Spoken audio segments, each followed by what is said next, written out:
The morning was unusually quiet for a coastal town. The ocean lapped softly outside the spacious living room window, and seagulls cried from the distant beach. The first rays of sunlight painted the skies above the water, a pale pink, promising a clear day. The air smelled of salt and freshly brewed coffee. Emily stood at the kitchen counter, her favorite mug wrapped in both hands. The dark, strong coffee warmed her palms, but the anxiety in her chest didn't subside. Today, Michael was leaving on a long business trip months away from home.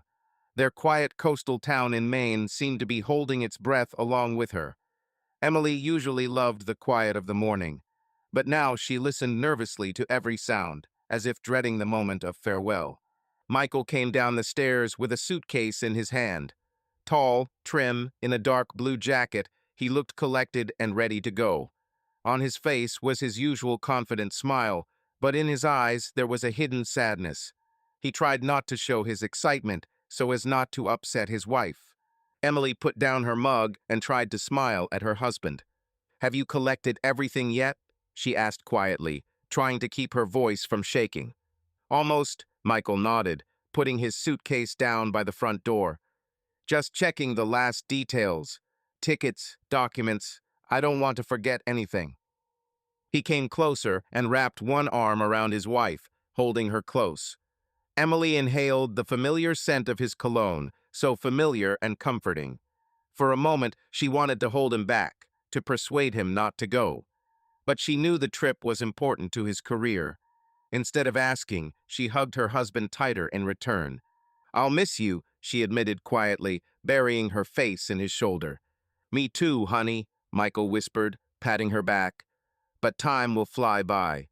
You'll have so much to do that I'll be back before you know it." Emily nodded, though a few months now seemed like an eternity. She pulled back to look at her husband's face. "Promise that you will call, right? I want to know that everything is okay with you." "I promise," he smiled softly. "Every day, if possible. And you promise me to take care of yourself, okay? Don't overwork yourself, rest." She nodded again and ran her hand over the lapel of his jacket, trying to memorize every detail. How she would miss that voice in the morning, his presence next to her. There was a soft knock at the door. Emily jumped, too lost in thought to realize it might be Jason. Michael hurried to open it, and his younger brother appeared on the threshold. Jason was slightly shorter but solidly built, with short brown hair. He wore a simple plaid shirt and faded jeans. He smiled and stepped inside. "Hello, am I on time?" "Just right," Michael replied. "Come in. I'm glad I got to say goodbye to you." Jason stepped through the door, glancing at the suitcase by the door. Emily saw his light brown eyes cloud over for a moment, but he quickly regained his friendly expression. "Of course, I couldn't miss your departure, brother," he said, clapping Michael on the shoulder. "I hope the trip goes well." "Thank you. I hope so too." Michael smiled wider, stepping back to hug his brother. "I'll miss you, old man." Emily watched them from a distance. It always warmed her heart to see how close the brothers were. They were not alike in appearance. Michael had fair hair and blue eyes, while Jason was darker, with charming brown hair. But they had their own special connection. After Jason returned from the service, the brothers became even closer, often spending time together. For Michael, his younger brother had always been something of a hero, a war veteran who had been through danger. Emily knew how proud Michael was of Jason, although Jason himself did not like to talk about the service. The men broke their embrace, and Jason turned to face her. "Hello, Emily. How are you?" he asked softly. "I'm a little nervous about the trip," she admitted, trying to smile. "But I'll manage." "Of course you can," Jason said confidently. "If you need anything, I'm here. You can call me anytime. I'll help you in any way I can." "Thank you," she replied, genuinely touched by the concern. She felt calm at the thought that Jason was nearby. After returning from the army, he rented a small house literally across the street from them. In a quiet town, everyone is everyone else's neighbor, and the knowledge that her loved one was nearby gave her confidence. Michael looked at his watch and sighed. "It's time to go." Emily felt her heart tighten painfully as she walked her husband to the door, holding his hand. The morning air was crisp on the porch, the sun already rising above the horizon, filling their street with golden light. The low wooden houses with their neat front gardens were still dozing. Only a few early passers-by appeared in the distance. "I'll take him to the airport," Jason said to Emily, picking up the suitcase. "I'll be back in a couple of hours." She nodded, at a loss for words. The moment of parting had arrived. Michael hugged her once more, tightly, as if trying to convey warmth for all the coming weeks of separation. "I love you," he whispered in her ear. "I'll be back soon, do you hear?" Emily felt tears welling up in her eyes, but she forced herself to stop. She also whispered back, "I love you." They released their embrace. Michael gently brushed a stray strand of hair from her face and kissed her forehead lightly. Then he turned and walked down the steps to the car, where Jason was waiting. Emily stood on the porch. She raised her hand in farewell, trying to smile until the car pulled away. Jason was behind the wheel of the old pickup, Michael next to him. Before he closed the door, Michael glanced at his wife one more time, his eyes glittering in the sun. He waved and said something to his brother, nodding in her direction. He must have asked him to keep an eye on her. The engine roared to life, and the truck pulled slowly down the gravel driveway. Emily watched until the red taillights disappeared around the bend in the street. The silence around her was almost tangible. Only now did she feel how cold the morning breeze was on her skin, making her shiver. The house was instantly empty without Michael. Emily stepped inside, closing the door behind her, and stood in the middle of the living room. His half-drunk coffee lay on the table, a forgotten newspaper lay nearby. Such trifles suddenly took on great importance. She sat down on the sofa, clutching a cushion to her chest. A few months. She closed her eyes, listening to the ticking of the clock. A long separation lay ahead of her. A sunbeam sparkled outside the window. The morning was coming into its own, returning the familiar routine of the small town. But for Emily, there was nothing familiar on this day. She felt that a new, difficult period of her life was beginning, although she did not yet know how much it would change their destinies. Emily spent the rest of the morning mindlessly choring around the house. She tried to keep herself busy, washing the already clean dishes, changing the bed, dusting the shelves. But her thoughts kept returning to Michael. Pictures popped into her head, how they had breakfast together at this very table, how he read the news from the newspaper to her on weekends. The house seemed too quiet now.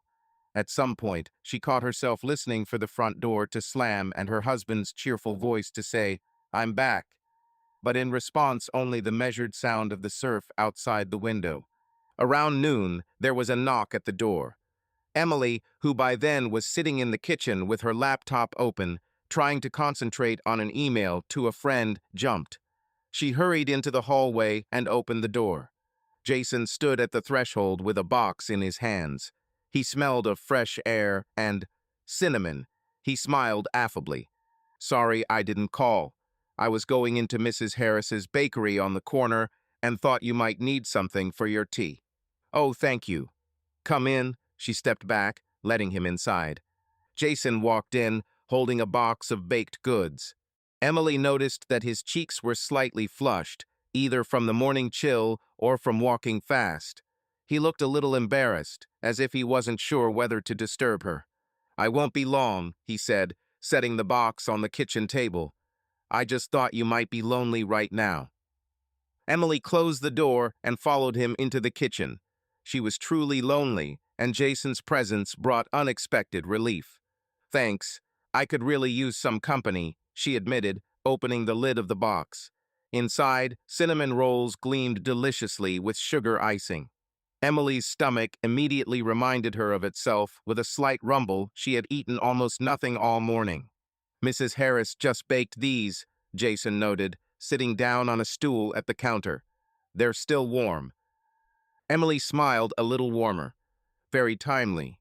I was hungry, but I couldn't bring myself to cook. Thank you for thinking about it." She transferred some buns to a plate and offered Jason some coffee. "With pleasure," he nodded.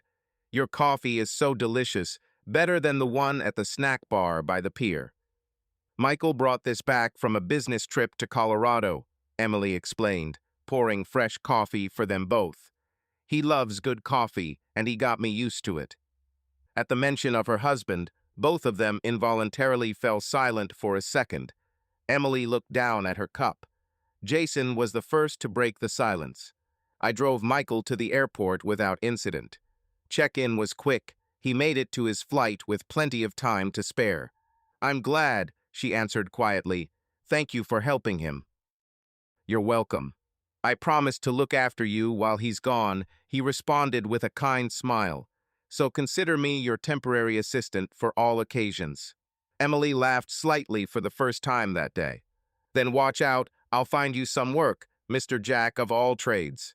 They exchanged playful smiles, and the tension eased slightly. Over coffee and pastries, Emily felt almost at ease. Jason talked about stopping by his parents on the way home from the airport. Their mother was worried about Michael, but tried not to show it. Emily nodded and chimed in, gradually becoming involved in the conversation herself. Have you decided what you're going to do next? She asked after a pause. I mean, now that you're back home. Jason shrugged and looked away to the window. Honestly, not yet. I think I need to come to my senses a bit, look around. Maybe I'll take courses at college, take advantage of veterans' benefits, get a new specialty. That's a great idea, Emily agreed. You've always been into technology, haven't you? Michael said you liked fixing computers back in school. A grateful smile appeared on Jason's face. Yes, that was the case. Maybe I will really continue in this field. The main thing is, don't rush. You need to recover, rest, she said softly, after everything you've been through. He glanced at her quickly, and Emily stopped short, afraid to touch on a sore subject. But Jason only nodded briefly. Thank you, I'm trying. They drank their coffee in silence for a few moments. Emily realized she had said the wrong thing. Jason didn't like to discuss his service.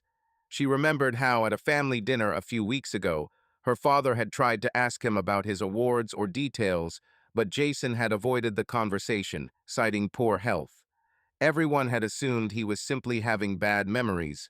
Now, looking at his lowered eyelashes and the tense line of his mouth, Emily felt sympathy. She gently touched his hand where it lay on the table. Sorry, I didn't mean to butt in where it wasn't my business. It's okay, he said quietly, turning his palm over to squeeze her fingers for a moment. I just need to sort everything out in my head. Emily nodded slowly and pulled her hand away, feeling slightly embarrassed by their touch. To hide it, she rose from her chair. More coffee. Okay, he agreed, getting up too. By the way, since I'm here, maybe I can help you with something around the house. Carry water, hammer nails, just say the word. You know, she thought, putting the Turk on the stove for a new portion. It seems like there's nothing urgent right now, although wait. Emily remembered a few days ago when the light bulb in the pantry had burned out, and she kept putting off changing it because it was high up on the ceiling. She had to get a stepladder, but she was afraid to climb up there. Michael had promised to help, but he hadn't had time. Now was the time. My light bulb burned out there, she said, pointing toward the hallway. I bought a new one, but I can't bring myself to stand on the stepladder. It's not the best balance. Jason chuckled. No problem. We'll arrange everything now. He headed down the hallway to a small storage room. Emily hurried after him, showing him where the stepladder and light bulb were. The storage room was cramped, shelves with boxes, household items, hanging tools. Jason unfolded the stepladder and quickly replaced the bulb, screwing in a new one. It's ready, he announced, going downstairs. Try turning it on. Emily flicked the switch, and the new bulb brightly illuminated the narrow space. She smiled. Excellent. I was already thinking that I would be left without electricity. Good thing you reminded me. Anything else? He asked, folding the stepladder. Emily looked around. She didn't want him to leave so soon. With him there, the day didn't seem so empty. But it was also inconvenient to bother him with constant requests. So far, so good, she replied. but I'll remember your offer. Jason nodded and carried the stepladder back to the corner. As he was leaving the closet, he suddenly hit his head on a low-hanging shelf and swore under his breath. A box fell off the shelf. Emily yelped in surprise. Damn. Sorry, that was awkward, Jason muttered embarrassedly, rubbing the top of his bruised head. Emily bent down to pick up the fallen box. The lid flew off, spilling old letters and yellowed photographs onto the floor. She recognized the box Michael had kept mementos in it, old family photos, letters from her grandmother. Don't worry, she said quickly, gathering up the papers. It's okay, I'll sort it out myself later. Jason knelt down as well, helping to gather up the scattered envelopes. One of them was open. Emily noticed a corner of a photograph of him in uniform sticking out of the envelope. It was a letter from Jason, which he had sent to his brother from the army a year ago. She remembered how Michael had been happy to hear from his brother. Then she remembered he had read aloud the lines from the letter to her. Jason wrote about the soldier's daily life, thanked her for the package, and promised to return safely. Michael's face lit up with pride. He later showed this photograph of his brother in uniform to the neighbors, telling them how heroically he served. Emily was also proud of her brother-in-law, although she personally thought that his letters were too vague about what he was going through. But she didn't attach any importance to it. She decided that Jason simply did not want to disturb the family with unnecessary details about the war. Jason seemed to recognize the envelope too. His hand froze, holding the letter. Emily looked up and saw a strange expression on Jason's face, a mixture of regret and tension. He quickly recovered and tucked the photograph back into the envelope, handing her the stack of letters he had collected. I'm sorry I made a mess, he said quietly. It's okay. Emily took the letters from him and carefully put everything back in the box. We just weren't wide enough. Are you hurt? No, it's nothing. Jason tried to smile, but it came out forced. Okay, I'll go, I guess. I won't get in the way. Emily felt something change in his mood after the box fell, as if the reminder of the past had short-circuited him again. You're not in the way, she said softly, but if you have to go, I certainly won't hold you up. I have to stop by the supermarket. The fridge is empty, he explained. I'm glad I stopped by. If anything happens, you know where to find me. I know, she replied, and thank you very much for the buns and the light bulb. Come on, Jason raised his hand in a playful greeting and headed for the exit. Emily walked him to the door. When she closed it behind the guest, the house was once again plunged into silence. However, Emily no longer felt the same oppressive feeling of emptiness in her soul as in the morning. The day had not been wasted thanks to Jason. She had even managed to distract herself a little. While tidying up the closet, she came across that same letter again. Carefully putting the envelope back in place, Emily decided not to tell Michael about today's embarrassment with his archive. No need to worry him over trifles, and Michael himself would probably be glad that his brother kept his promise to visit her. In the evening, when Emily was alone, she felt calmer. She cooked a light supper, and for the first time that day, she did not feel excruciating melancholy. Of course, there was still a long period of loneliness ahead, but now she knew. There was someone nearby who was ready to come to her aid. This thought warmed her before going to bed. A week had passed since Michael had left. Emily had spent the first few days carefully sticking to her plan. She had made a schedule of things to do so as not to dwell on sad thoughts. In the morning, a run along the deserted beach. In the afternoon, work in the garden or a trip into town to shop. In the evening, reading or watching old movies. This routine helped, but it did not relieve the feeling of emptiness. Michael called every other day, as he promised, but his calls were short. He complained about being busy, new partners, endless meetings. Emily heard the weariness in his voice and tried not to show her own melancholy. The last time, the connection was cut off mid-sentence, apparently problems with the internet at the hotel. She then stared at the dark screen of her laptop for a long time, trying to calm her anxiety. Nothing terrible had happened, just the connection. But still, some disappointment settled inside. One such evening, when a video call with her husband had been interrupted, Emily was restless. She went out onto the porch to get some fresh air. It was a clear night, with the moon hanging over the quiet, dark waters of the bay, reflecting off the waves in a path. In the distance, the lights of a few fishing boats twinkled at the harbor. Usually, such images calmed her, but now she felt even more sad knowing that she would be alone admiring them. "Hey, is everything okay?" A quiet voice came from the darkness. Emily looked up.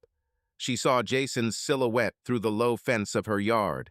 He must have been walking back from somewhere past their house and noticed her on the porch. "Hello," she cleared her throat, trying to make her voice sound cheerful. "Yeah, everything's fine."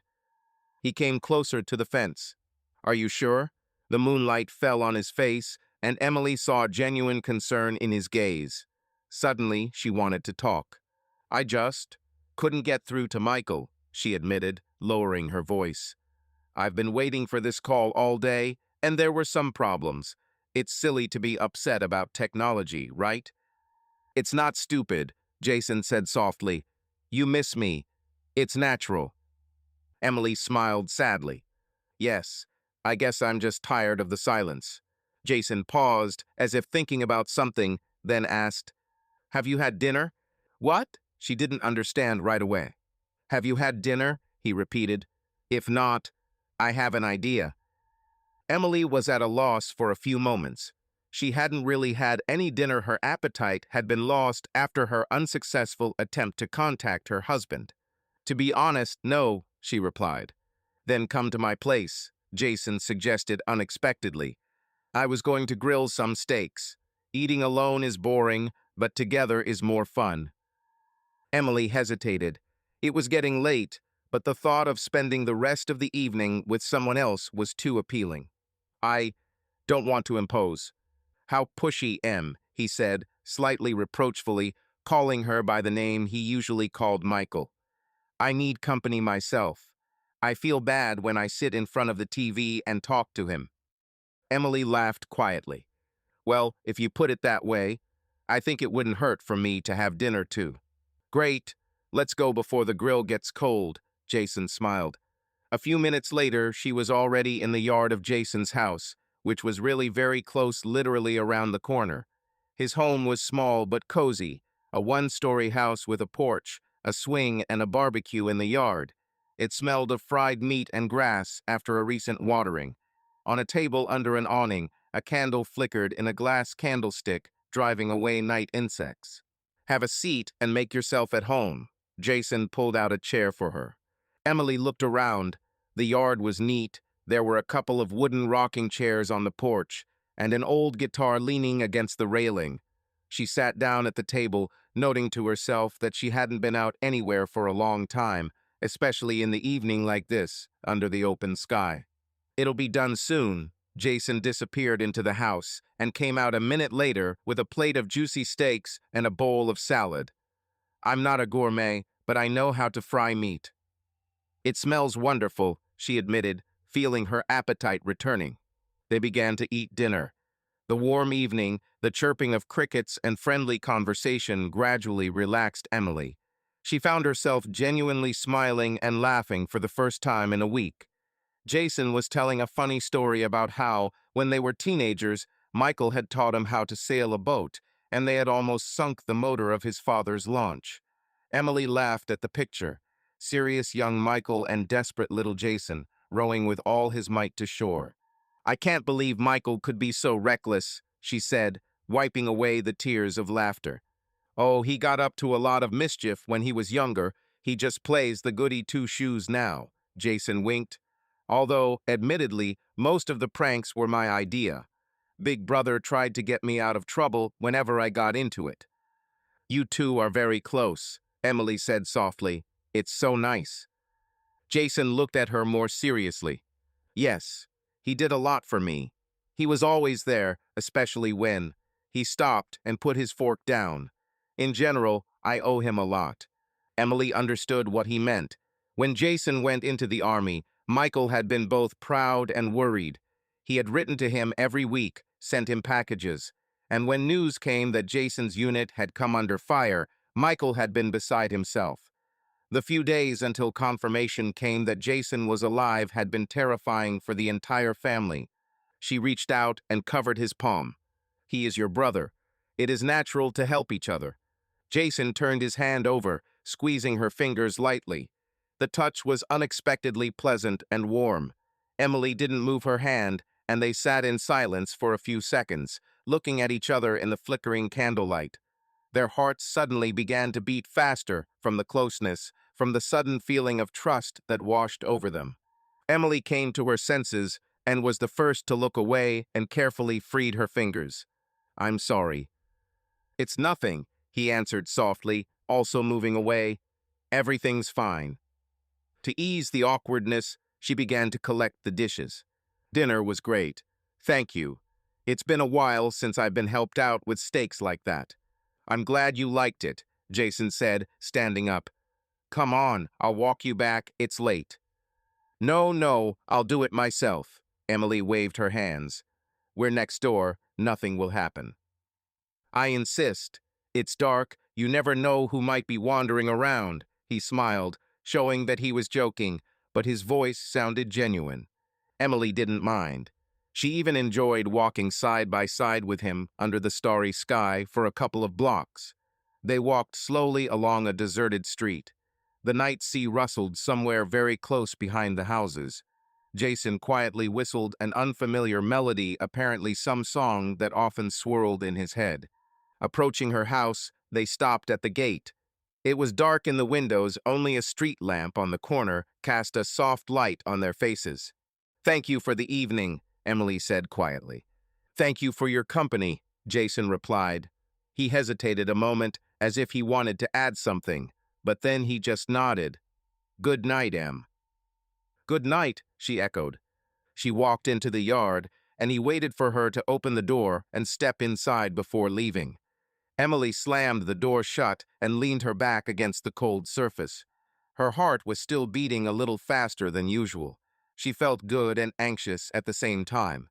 Good because the evening had been truly warm and soulful, and anxious because she was starting to catch herself looking forward to more meetings with Jason.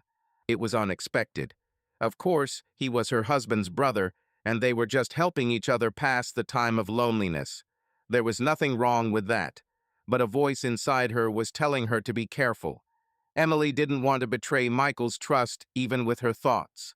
She took a deep breath and let it out slowly, trying to calm herself. There were still many weeks ahead without her husband, and now it was up to her how they would pass. The main thing was to remember who she was and who she loved. With these thoughts, she went to bed, trying to convince herself that a strong friendship with her brother-in-law is normal. After all, they are family, and family always supports each other. In mid-August, the weather suddenly took a turn for the worse. Low gray clouds hung over the coast all day, and the air became stifling and heavy. Towards evening, a thunderstorm began. First thunder rumbled in the distance, and then a gusty wind blew into the town from the ocean, bringing with it cold spray. Emily was sitting in the living room with a book when raindrops began to drum on the roof, and lightning flashed in zigzags along the horizon. She stood up and began to close the windows. A heavy rain was already lashing the glass. Moisture was appearing on the windowsills. The sky was constantly lit up by flashes. Loud peals of thunder made her shudder. Emily had never liked thunderstorms, especially at night. The tension was stronger in the empty house. Each clap of thunder echoed in her chest. Suddenly, the lights in the house went out. The bulbs flickered and went out, leaving her in complete darkness. Emily froze, her heart pounding. She groped her way to the kitchen, where a flashlight was in a drawer. Surely the power had gone out in the entire neighborhood, something that happened during severe storms. The beam of the flashlight picked out the familiar outlines of furniture from the darkness. Emily tried to breathe more evenly. "Nothing serious, just temporarily without power," she repeated to herself.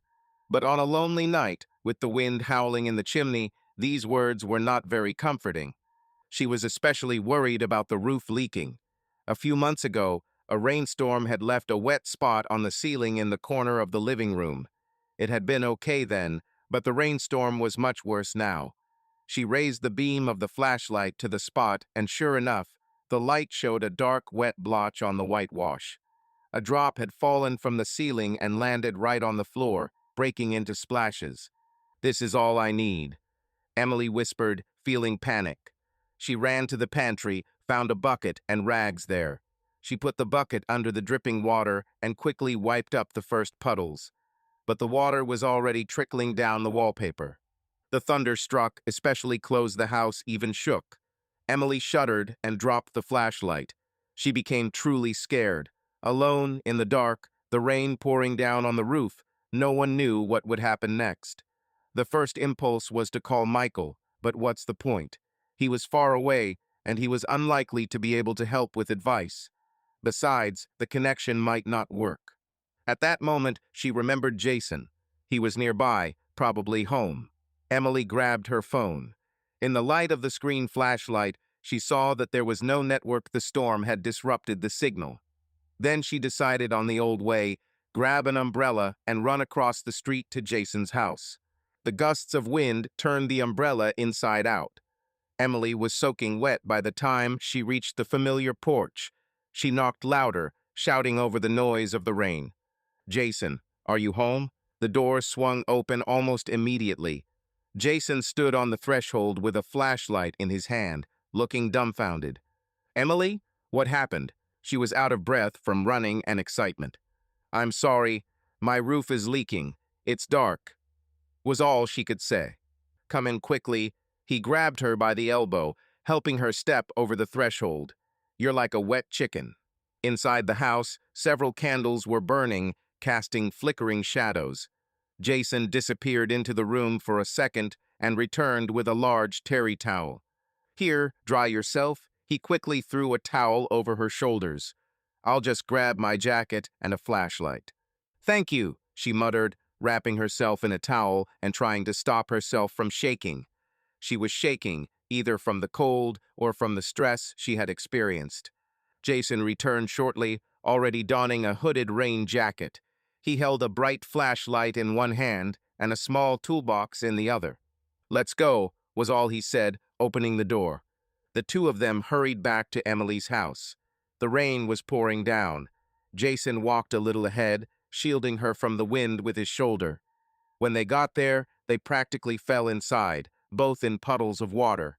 Emily slammed the door, and they looked at each other, breathing heavily. Jason threw back his hood, water dripping from his hair onto the floor, but he didn't pay attention. "Where is the leak?" "In the living room, in the corner by the window," she answered, pointing her flashlight. He followed her and immediately saw a puddle under the bucket and the incessant drops. "I'll climb up and see what's wrong with the roof," he said, looking around. "Do you have a stepladder?" "In the pantry, the same place you got it from last time," Emily quickly answered. Jason disappeared into the hallway and soon returned with a stepladder. He climbed up to the very ceiling, shone a flashlight, frowning. "Damn, it looks like the slate has burst or the tiles have come off. It's impossible to fix it from the outside, now it's slippery and dark. We need to wait until the morning. We'll have to put more containers under it for now." He climbed down and headed to the kitchen, where he returned with a couple of deep pots. He placed them next to the now full bucket. "Let's hope this lasts for the night," he said, wiping his wet hands on his jeans. "Thank you," was all Emily could say. She was very afraid that she couldn't cope alone. "How are you?" he asked more softly, looking into her face. "You were probably scared?" Only now, when the critical bustle had died down, did Emily realize how scared and exhausted she was. Her wet clothes were clinging to her body, her hair was disheveled. She ran a hand over her face, wiping away the water. "It was scary," she admitted, her voice breaking. "The darkness, the storm, then that leak. I'm a total panicky, aren't I?" "Hey," Jason stepped closer and gently placed his hands on her shoulders, looking into her eyes. "You're not in a panic. No one likes to be alone during a storm like this. Everything's okay now, you hear? I'm here." His voice was soothing, low and confident. Emily nodded, feeling tears welling up in her eyes from relief and exhaustion. She tried to smile. Thank you for coming to help. You're welcome, he replied quietly. They were standing very close. The dim light of the lantern illuminated only part of his face, sparkling in his eyes. In them, there was genuine concern for her and something else that she had not yet managed to understand. The rain was pouring outside the windows, but inside it suddenly became surprisingly quiet. Emily only now noticed that his hands were still on her shoulders, squeezing them encouragingly. The warmth of his palms penetrated through the thin fabric, spreading throughout her body. "You're shaking," Jason whispered. Emily actually felt a slight shiver, either from the coolness or from Jason's proximity. Probably both. "I'm a little cold," she answered just as quietly. He pulled her closer without thinking. The movement was so natural and gentle that Emily didn't resist. She felt him wrapping his arms around her, enveloping her in his warm embrace, shielding her from invisible fears. His jacket smelled of rain and something comfortingly familiar, maybe the same cologne Michael was wearing, or just the warmth of home. Emily closed her eyes and let herself relax for a moment. Jason's chest rose and fell with his breathing. She felt so good and calm in that moment that reality seemed to retreat. Only the sound of the rain and the reliable arms hugging her remained. "Emily," he said quietly in her ear. She raised her head. Jason looked down at her, his face closed. His eyes were tender and confused. He hesitated, as if struggling with himself, and then slowly leaned toward her. Emily didn't move. Everything inside her turned over. She felt that something irreparable was about to happen, but she couldn't and didn't want to pull away. His lips were almost touching hers. When suddenly, in the silence, the phone rang loudly. The sharp sound made them both flinch, as if they had been struck by electricity. Jason recoiled, and Emily dropped the flashlight. "The phone." She exhaled, coming to her senses. "It's probably." She stepped back, frantically fumbling for her cell phone in her pocket. Her heart was pounding so hard it seemed to drown out the thunder. Finally, the screen lit up. A video call from Michael. "Michael," she whispered, feeling the heat of shame creep up her neck and face. "I have to answer." Jason nodded silently and turned away, clearly trying to catch his breath. He pretended to be engrossed in examining the bucket of water, giving her a chance to talk. Emily answered the call with trembling hands. The flickering screen showed a blurry image of her husband. Apparently, the connection was unstable. Hi, how are you?" Michael's worried voice was heard. "I called and called." "What happened?" "A thunderstorm." "Michael." She tried to sound as calm as possible. "Yes, we have a storm here and the power is out. But everything is fine, don't worry." The image froze for a second, then cleared. Michael could see her now. Emily realized what she looked like: tousled hair, a man's towel over her shoulders, darkness behind her. Out of the corner of her eye, she noticed that Jason was standing in the shadows, out of frame. "Are you sure you're okay?" Michael asked worriedly. "Aren't you scared to be alone?" "It's not scary anymore," Emily answered quietly, feeling a lump in her throat. "The roof is leaking, but I can handle it." "Roof? Shit. I'll call my neighbor Bill. Maybe he'll come over tomorrow to help," Michael began, but the static distorted his words again. "Don't worry," she said quickly. "Jason's here, he helped." His brother's name sounded unexpectedly loud in the silence. Michael was silent for a few seconds, and then he breathed a sigh of relief. "Oh, thank goodness. I'm glad Jason's around. Tell him thanks for me." "Of course." Emily glanced at Jason, who was leaning against the wall, looking at the floor. Honey, I have a meeting soon. I just dropped by to check on you," Michael said guiltily. "I'll call tomorrow, okay?" "Yes, of course." Emily tried to smile, although she knew he wouldn't see it clearly.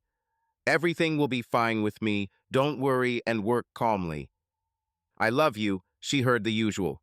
"I love you too," she responded mechanically. The line went dead. Emily lowered the phone and stood still for a moment, trying to process what had just happened. She had almost let Jason kiss her. Or maybe she had been ready to kiss him. The thought shook her. "Emily." Jason's voice sounded muffled. She looked up. He was still standing there, in the semi-darkness, his gaze directed to the side. "I'm sorry," she managed to say. I need to change and get myself together." Jason nodded without moving. "Of course, I have already done everything here. If anything, I'm nearby." Emily realized that he felt just as awkward. She wanted to say something else, but the words stuck. She just turned and went into the bedroom, where she began to feel around for dry clothes. Her hands were shaking, tears were burning her eyes.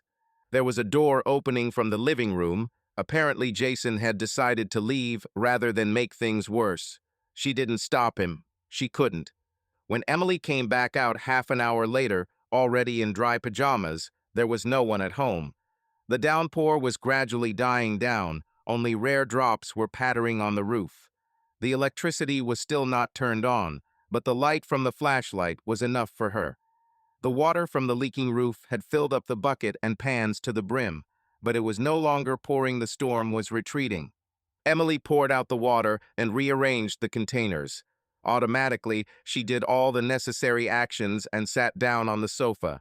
Chaos reigned in her head. A few minutes ago, she was in the arms of another man, even if nothing irreparable had happened. But she wanted it. She wanted him to kiss her. She covered her face with her hands. How could this be? She loved Michael. She had never even thought about another man before. But with Jason, Emily couldn't explain this wild attraction that flared up between them. Maybe it was because they were both lonely now and looking for comfort. Maybe they simply confused brotherly affection and friendship with something more. It was a mistake, she told herself. It shouldn't have happened. She had to be more careful in the future, keep her distance.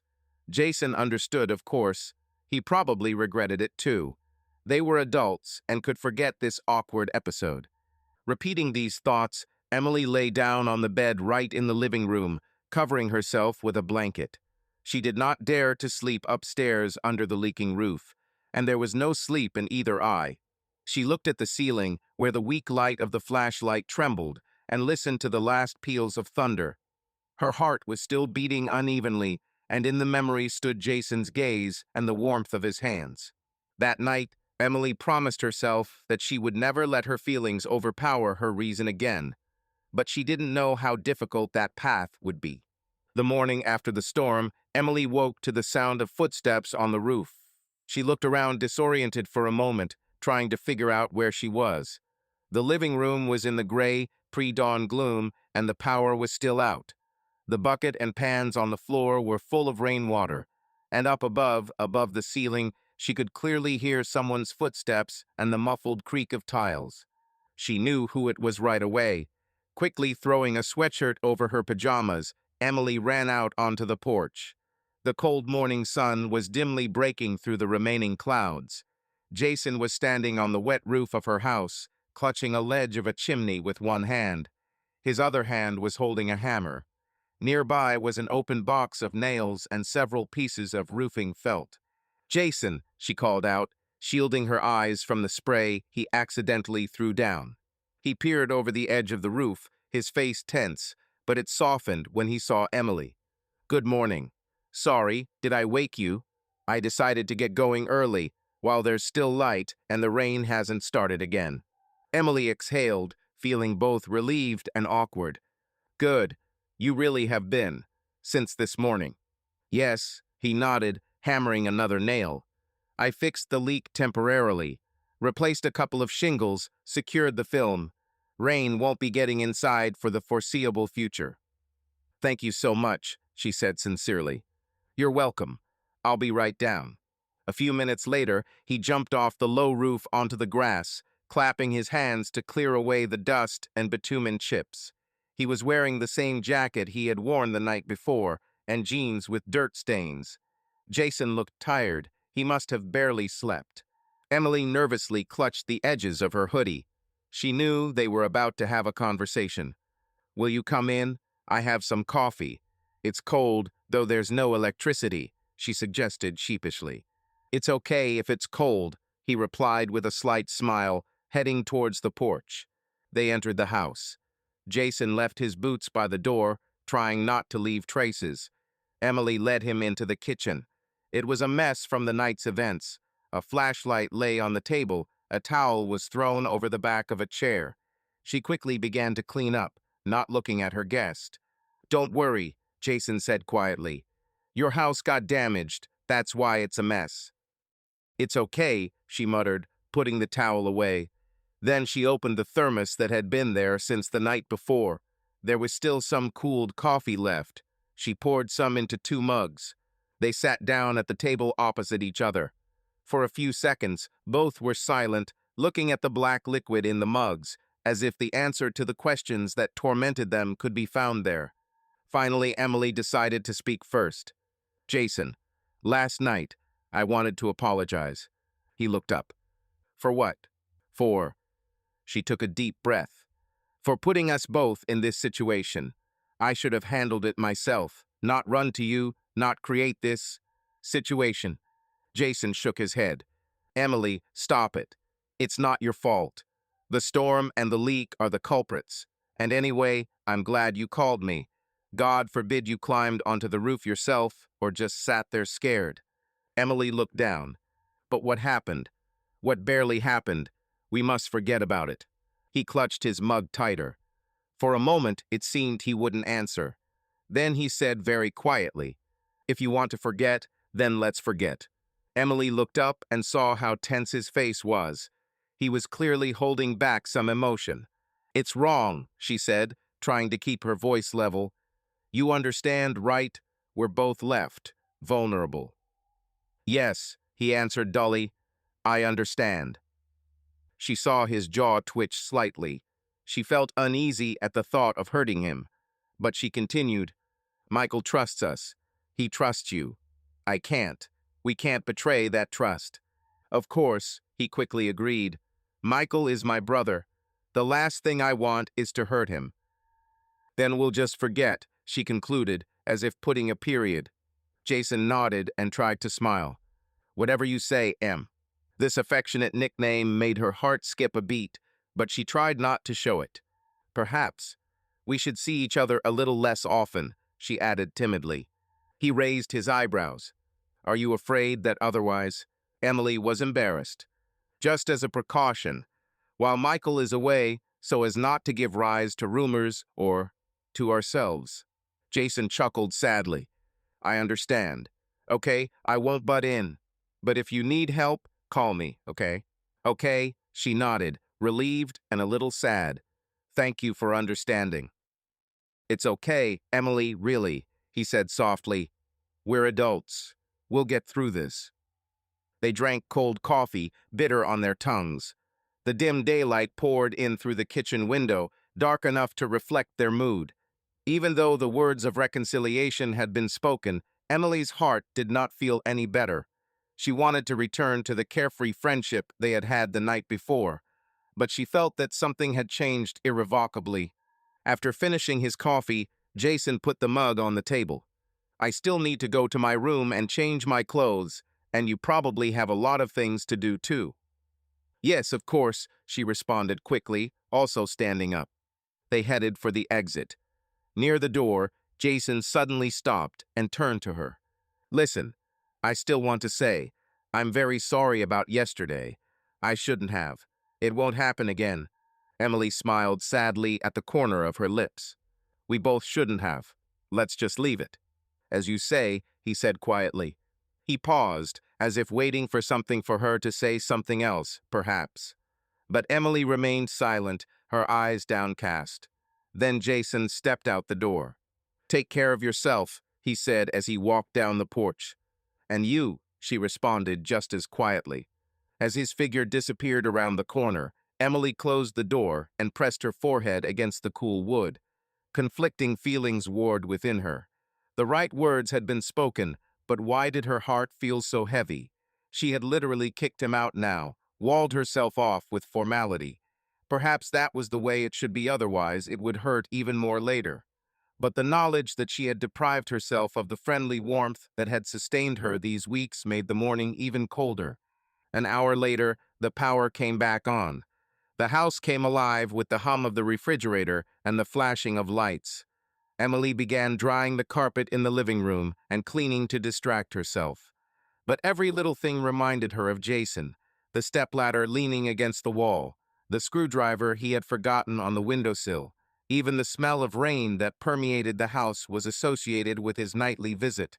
As she worked, she didn't notice the tears starting to fall. Emily stopped in the middle of the room, holding a rag, and sobbed. She let the pain out a little before she pulled herself together again. It was right, she repeated. It had to be that way. Everything would go back to normal when Michael arrived.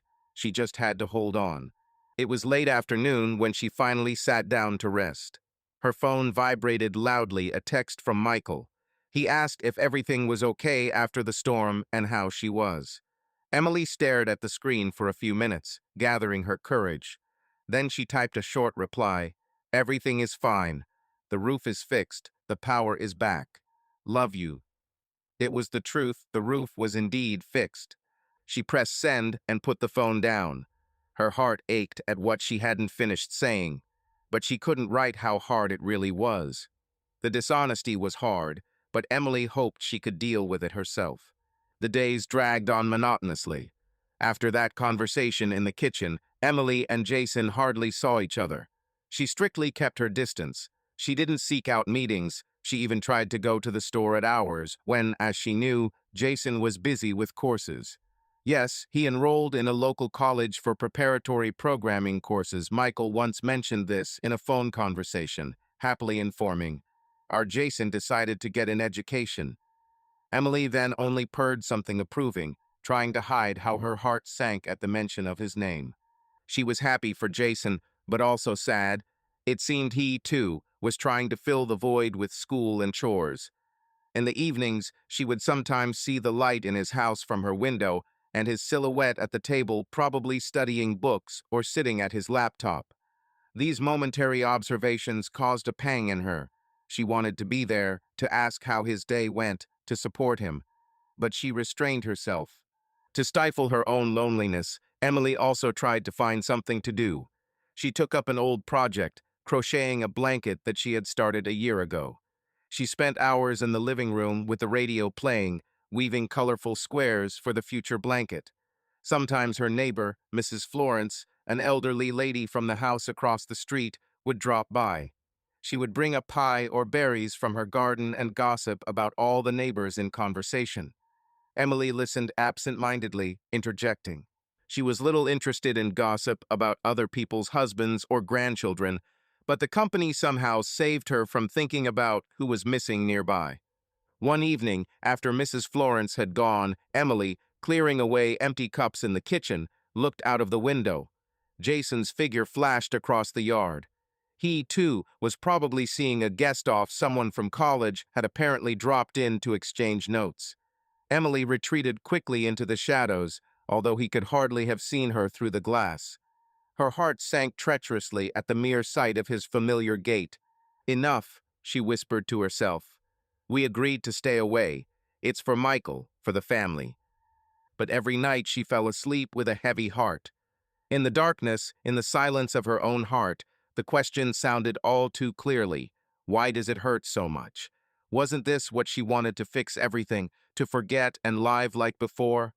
But like before, it didn't work out. She missed Jason, his jokes, his smile, the way he looked at her. And because of this, she despised herself even more. Almost a month of separation passed. At the beginning of September, the hot days gave way to cooler ones, and the evenings became longer. Michael continued to call regularly. He noticed that his wife had become a little quieter, but she attributed it to the autumn blues. Each of their conversations was torture for her. On the one hand, she was bored. On the other, she felt an abiding guilt for those secret feelings that were growing in her heart. She tried hard to pretend to be cheerful. I'm fine, dear. I'm working in the garden. Mrs. Florence came to treat me to tea. She lied into the phone in the most convincing tone, and Michael, tired but pleased with his success, believed her. Are you sure everything is okay? You seem sad, he asked, and she quickly laughed. Autumn, moods are changeable. He would sigh with relief and begin to talk about his affairs, and Emily would listen, inserting the required encouraging interjections. It seemed to her as if she were living a double life. In one of the calls, Michael enthusiastically told how his projects were going well, and it looked like the business trip might even end a little ahead of schedule. Emily tried to be genuinely happy for him. This meant that he would return, and everything would fall into place. On the day when their next video call was supposed to take place, Emily prepared in advance. She cleaned the house, tidied herself up so as not to look too sad. She wanted to share a smile with her husband, to cheer him up, and herself at the same time. She believed that a little more and her ordeal of loneliness would end. However, instead of the usual call, a message came. Michael wrote that he had to urgently go to another city for negotiations and would not be able to get in touch in the evening. Emily sighed in disappointment, but replied that she understood everything, and it was okay. She put the phone on the table and tried to occupy herself with knitting. The hook in her hands froze, her thoughts wandering. A bad feeling ached in her chest. Finally, closer to midnight, when she had already gone to bed with a book, the phone shook from an incoming call. Emily hastily grabbed it, hoping to see her husband's face. But the call was voice, not video. A little surprised, she answered. "Hello." There was a tense silence on the other end, then Michael sighed heavily. Sorry, it's not on video. The connection is bad here." "Nothing." She sat up, feeling uneasy. "How are you? You sound tired."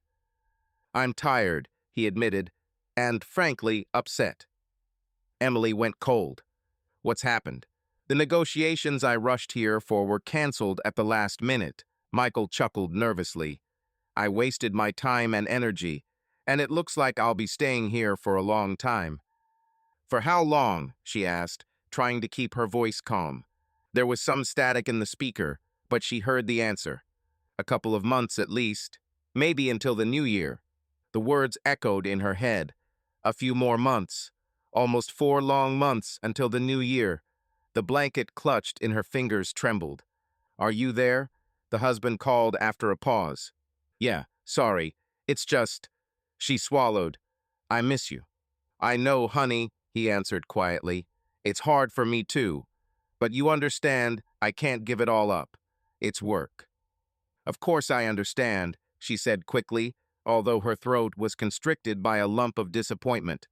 "It's okay, we'll manage. Just a little bit more."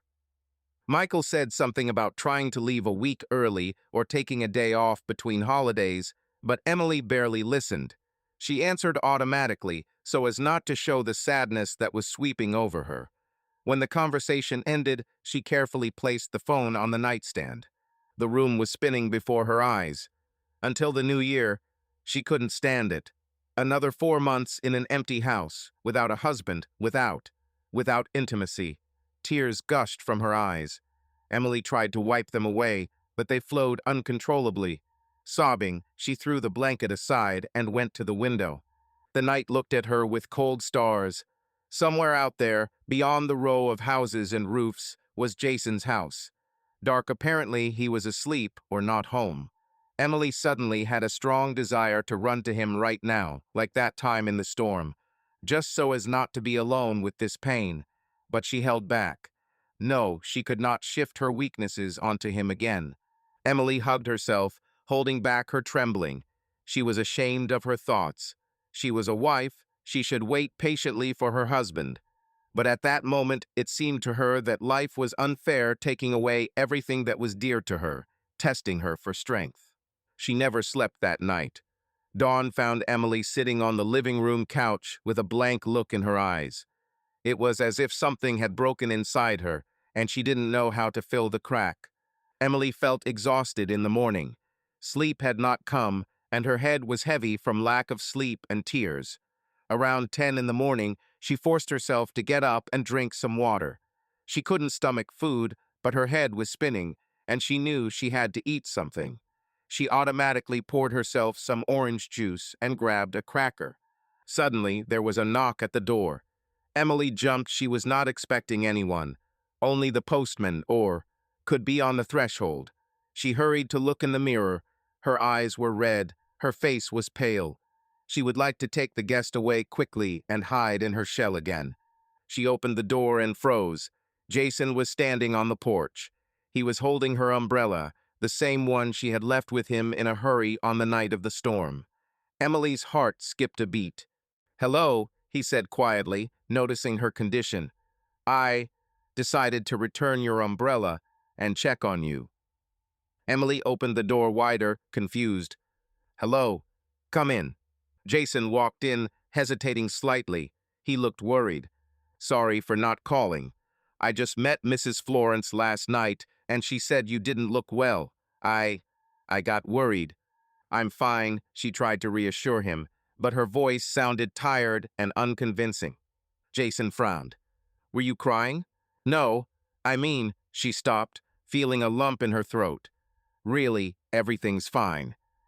He sighed and carefully placed the umbrella by the coat rack. "You can't lie, Em. Did something happen?" She turned away, not daring to look him in the eye. Yesterday she had promised herself to stay away, and today she had let him into the house. But she couldn't keep silent, she was too overwhelmed. "Michael," escaped her lips before she could stop herself. Jason tensed. "What's wrong with him? Is he okay?" "Yes," she answered quickly. "I mean, no. Nothing happened, he's healthy.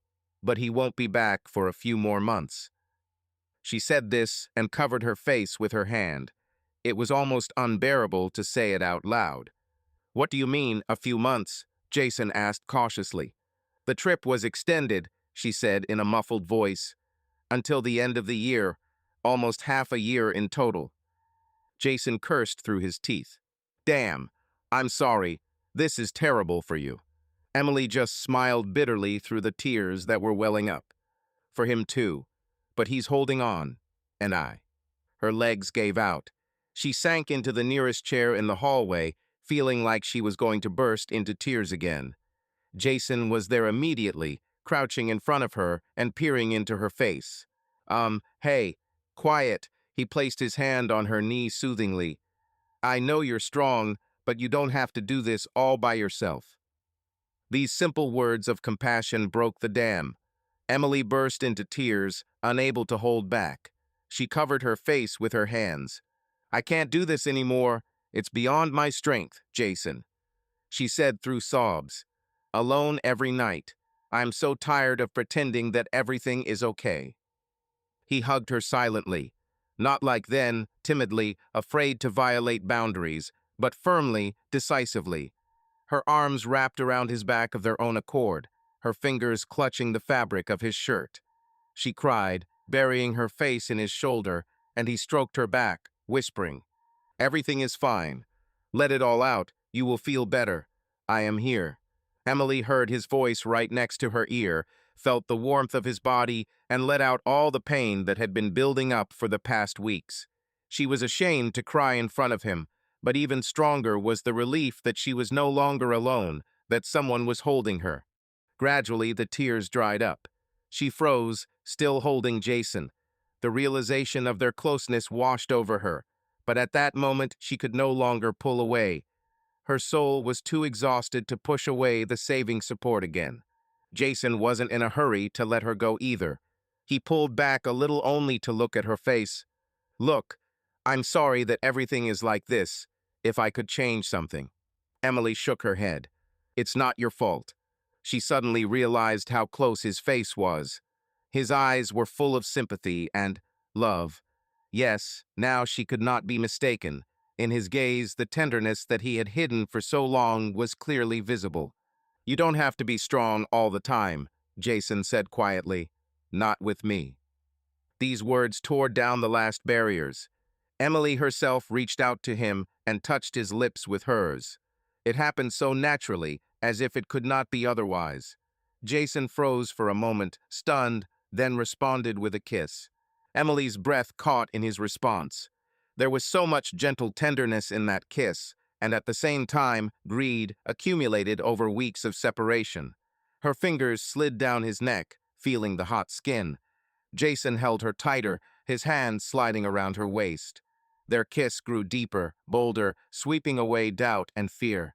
"Emily," he whispered, breaking away for a second to look into her eyes. "Please, don't stop." she said almost silently in response. They didn't need any more words. Jason stood up, pulling her along with him. They no longer thought of anything but each other. Emily felt a wave of long-forgotten passion wash over her, mixed with despair and joy. She wanted him, all of him, to forget everything in the world, just so she wouldn't feel empty and alone. They reached the bedroom, barely aware of the way. Jason kissed her again and again on her lips, on her tear-stained cheeks, on her neck. His hand shook as he unbuttoned her shirt, as if he were afraid to scare away this closeness. Emily responded by helping him pull his shirt off. In the dim light of the room, their bodies found each other. Emily barely thought at that moment. Her mind seemed to shut down, leaving only a sharp sense of longing for closeness and a sense that this was right. Maybe morally wrong, but right for her, a woman tormented by longing, seeking warmth. And Jason gave her that warmth, that tenderness she had denied herself for so long. When it was over, they lay side by side on the rumpled sheets, breathing heavily. Jason had his arms around her, holding her close, and she rested her head on his chest. His heart was beating fast, almost in unison with her own. Emily closed her eyes, feeling both empty and filled anew. Silence hung in the air, but it wasn't awkward. Jason was the first to break the silence. "You, how?" Emily pressed her cheek against his hot skin. "I don't know," she whispered honestly. "Now, it's good." He stroked her hair gently. They lay there for a while, listening to each other breathe. But reality was creeping back. Emily felt her husband's name creeping into her consciousness like a heavy reminder. She shuddered. "What happened?" Jason asked immediately, noticing the change. Emily propped herself up on her elbow, looking at him. Tears were welling up in her eyes again, but of a different kind guilt. What have we done?" she breathed out. Jason's face darkened.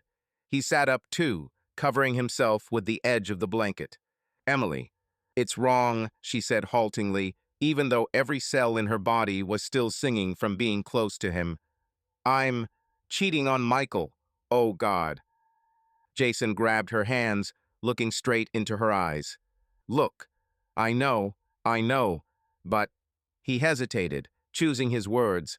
"I can't regret it. I can't call it a mistake." Emily shook her head, tears falling onto her lap. "But how?" "I love you, Emily," he blurted out suddenly, as if ripping off a band-aid. "I always have, since that first meeting, before all this. You should have known." Emily froze, stunned. He had always loved her. She had never noticed, or didn't want to notice. "Jason," he continued heatedly, not letting go of her hands. "I tried to fight this feeling, I swear. I even went into the army, thinking that it would be easier to forget my brother's fiancée." He smiled bitterly. "It didn't help. When I came back and saw you again, everything came back with renewed vigor." Emily looked at him, and in her soul, in a strange whirlwind, guilt, pity, tenderness, love were mixed. Yes, love, she was forced to admit to herself. "Why did you remain silent?" she asked barely audibly. "What was I supposed to say?" He squeezed her fingers. "That your husband, my brother, took the love of my life from me. That I was a monster who would want you to cheat on him. No, I chose to remain silent and be just a brother and a friend. It seemed right to me." "Jason," her voice wavered. "I'm sorry." "What are you apologizing for?" he interrupted softly. "It's not your fault. You love Michael, you chose him, and that's okay. I never expected it, until all this happened." He looked down and then added quietly, "Just know that for me, this is not a fleeting affair out of boredom or pity. I truly love you." Emily couldn't hold back her sobs. She covered her mouth with her hand, but her shoulders shook. Jason pulled her towards him again. "SHHH, quieter. Sorry, I didn't mean to push." She shook her head against his chest. No, there was no point in denying the obvious now.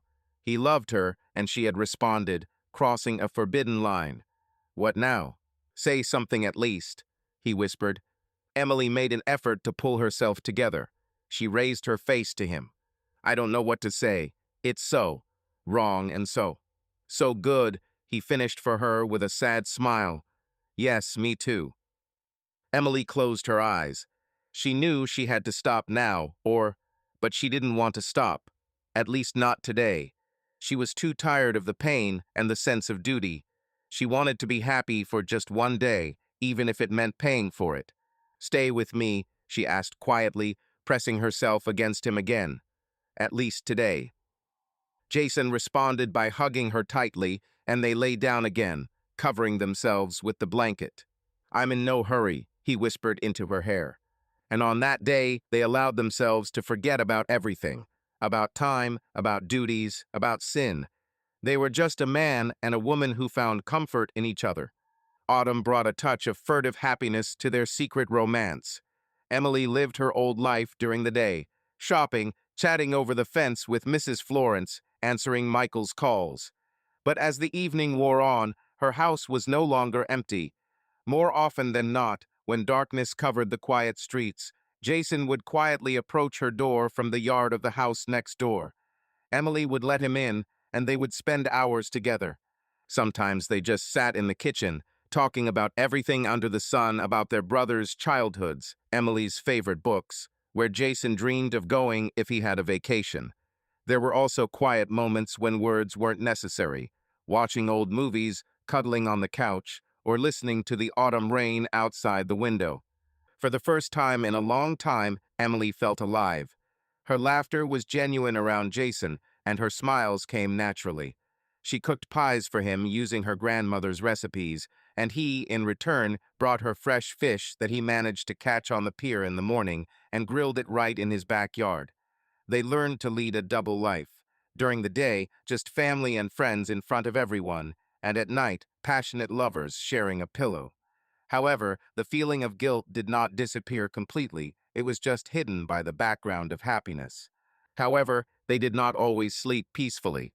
Sometimes, late at night, Emily would wake up because Jason was restlessly tossing and turning in his sleep or quietly moaning, as if he was experiencing horror. Once, he even sat up abruptly, breathing heavily, with his eyes wide open, in which animal fear splashed. Emily anxiously hugged him, stroking his back and whispering soothing words. For a long time, he could not come to his senses. To her timid question whether he had dreamed something about the war, Jason only answered dully, "Please don't ask," and hugged her tighter, as if he was afraid to let go.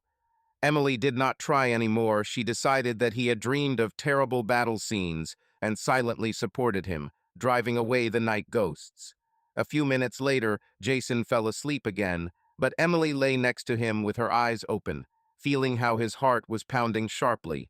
She felt sorry for her beloved. He had experienced so much in the war that dreams still tormented him. She tried to surround him with care even more tenderly and carefully, hoping that over time his wounds would heal, at least his mental ones.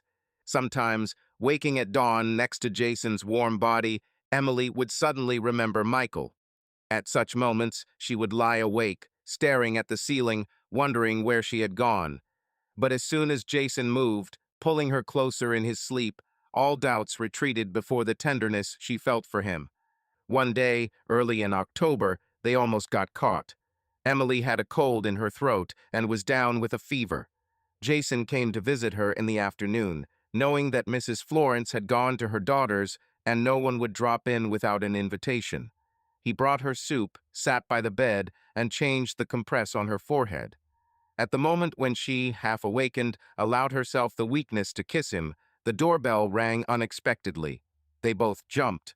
Emily hurriedly slipped out from under the blanket, straightening her robe. Jason moved into the living room. It turned out that the courier had brought a package from Michael Presents from Europe, where he had attended a conference. Emily signed for it and accepted the box, trying not to show her excitement. When she returned to Jason, they looked at each other with fear and relief at the same time. This incident made them even more careful. November arrived, and with it the Thanksgiving holiday. Michael and Jason's parents invited Emily and their youngest son to their farm, an hour's drive from town. It was impossible and unnecessary to refuse. Emily had not seen her parents-in-law for a long time, and they were worried about her being alone without her husband. Jason picked her up on the morning of the holiday, and they set off together, as befits a family. They spent the journey in relative silence. It was difficult for them to speak frankly in the confined space of the car, as if the fear of exposure was riding with them. Only when they got onto a country road did Jason quietly say, "Do you think we can behave normally?" Emily smiled sadly. "We'll have to. We know how to do it." He glanced at her briefly, half jokingly. "It's like we live underground." "But isn't it?" she sighed. Jason didn't answer. He placed his hand on the box of pie Emily had baked for dinner, tapping his fingers lightly on the lid in a nervous tremor. She noticed the gesture and covered his hand with hers for a second. "Everything will be fine." He silently turned his palm over and squeezed her fingers. They rode the rest of the way, drawing comfort from the touch. Their parents greeted them warmly. Mrs. Carter, the brother's mother, immediately led her daughter-in-law into the kitchen, showing off her culinary exploits. The turkey was already browning in the oven, and the table was piled high with side dishes. Mr. Carter patted Jason on the back, drawing him out onto the porch for a man-to-man talk. The family home was cozy and noisy. Her aunt and uncle and a couple of cousins had also arrived. Everyone had known for a long time that Michael would be gone, and they tried to surround Emily with care so that she would not feel lonely. She smiled gratefully, answered questions about work. She had to admit that she was not working. She was a housewife for now, about her health, about the weather in town. At the festive table, where more than a dozen relatives had gathered, Emily was seated between her mother-in-law and Jason. She tried to act naturally, talking about how Michael sent his regards to everyone and how much he missed her.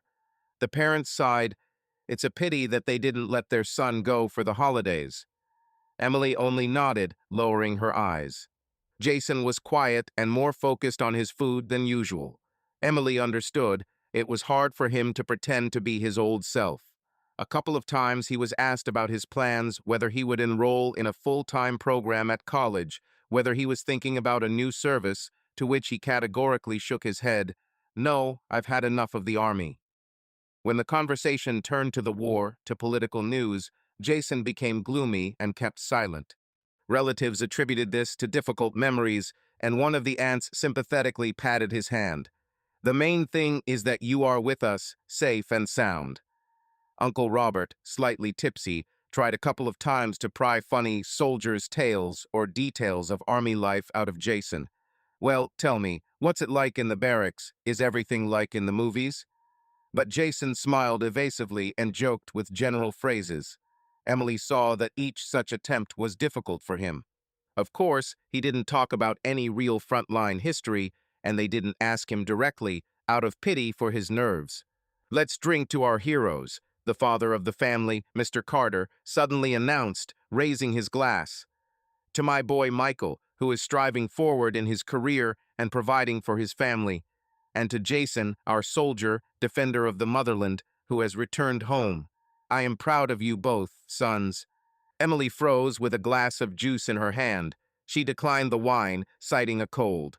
Jason hesitated, but then he too raised his glass. A cheer went through the room. To Michael and Jason, everyone drank. Emily took a sip with difficulty, feeling a heaviness in her soul. She glanced sideways at Jason. He emptied his glass in one gulp without looking up. After the toast, the atmosphere became noisier. Someone started playing records, and the young people started playing charades. Emily took advantage of the commotion to go out onto the back porch for some fresh air. Her heart was pounding. She felt sick at the hypocrisy of hearing her parents praising Jason, while she knew she was secretly sleeping with one brother while deceiving the other. The piercing shame made her feel hot, despite the cold November wind blowing off the fields. A minute later, Jason joined her, standing silently next to her, leaning against the railing. "Are you okay?" he asked quietly. Emily wanted to say yes, but instead she exhaled. "It's hard for me. And for you?" "It's difficult," he admitted, looking off into the distance. "Father and these toasts." She carefully touched his hand. "I know. I'm sorry you have to go through this." Jason smiled bitterly. "It's me who should feel sorry. You're sitting among our entire family and forced to." Remain silent. We have no choice, she whispered. Otherwise, we'll hurt them all, especially Michael. He nodded, but said nothing. They stood there for a while, enjoying the brief moment of aloneness, though not intimacy, but at least away from prying eyes. Laughter and music could be heard from the house. The sky was covered with low snow clouds, foreshadowing the coming winter. Sometimes I want to take your hand and go far away, Jason suddenly admitted quietly, so that I wouldn't have to hide and lie. Emily's grip on the railing tightened. The words cut her to the quick, the thought of escaping both sweet and terrifying. But we can't, she answered just as quietly. We are not alone in the world. Jason turned to face her, but the door creaked and his mother-in-law looked out onto the porch. Emily, honey, are you there? Oh, and you, Jason, we're going to take a family photo. Come on over before it gets dark. Come on, Mom, Jason responded, quickly taking a step away from Emily. The mother-in-law disappeared, and they exchanged glances. Jason's face froze in a mask of serenity, only his eyes sparkled with a suppressed fire. Let's go, he said calmly.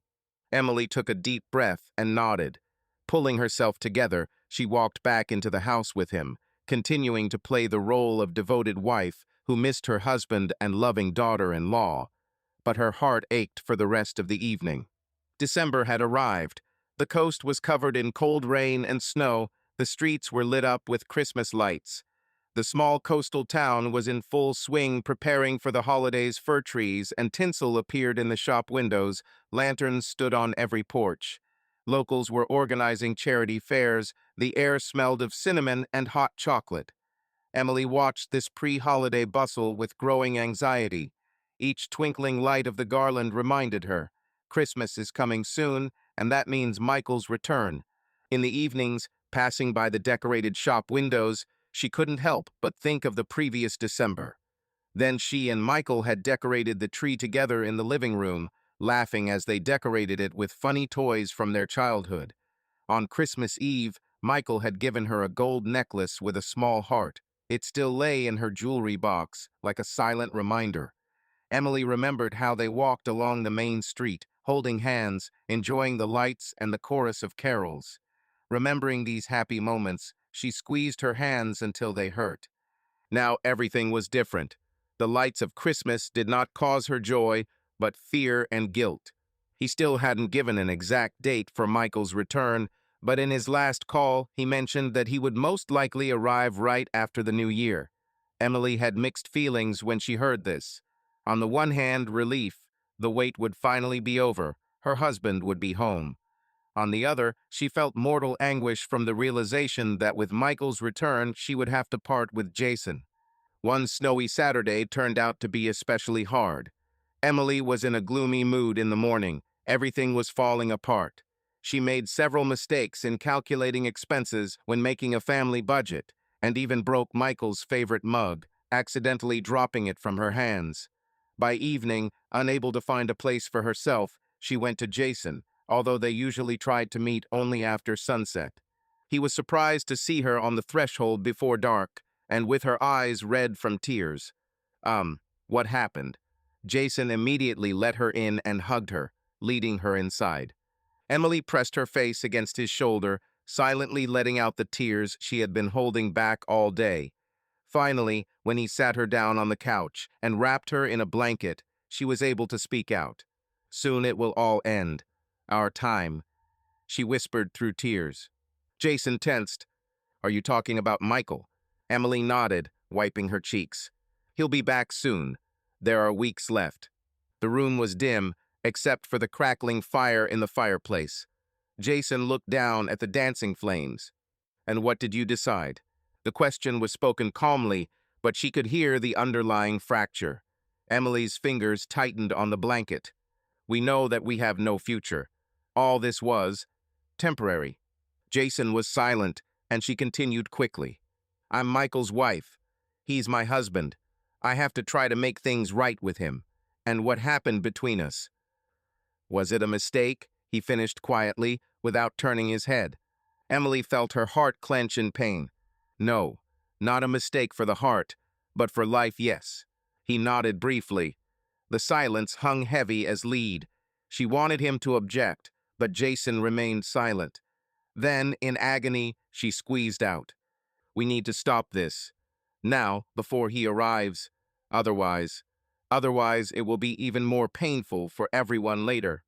At these words, Jason jumped up as if he had been burned and went to the window. In the reflections of the fireplace, his face was a sharp contrast of light and shadow. So you can just cross it all out, he said hoarsely.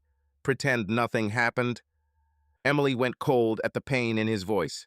Believe me, I can't bear to say this. I would give everything for it to be different, but... Jason turned around sharply, his eyes flashing. But what? You love him, and I'm just a consolation for a couple of months. Emily shook her head, feeling tears in her eyes. No, you know what you mean to me. I love you too, Jason. He froze, stunned by her confession. It was the first time she had said it out loud, and the words hung between them like a hot pain. You love, he whispered. Then why? Because I still love Michael too, she cried out in despair. Differently, but I do. He doesn't deserve this from us. Jason ran his hand over his face, then asked quietly, Do I deserve it? To be abandoned again? Emily jumped up and grabbed his hands. You are not abandoned. What else can you call it? He smiled bitterly, looking into her eyes through the tears that were gathering in his. You're going back to him, and you want to erase me. I will never forget you, she whispered, sobbing.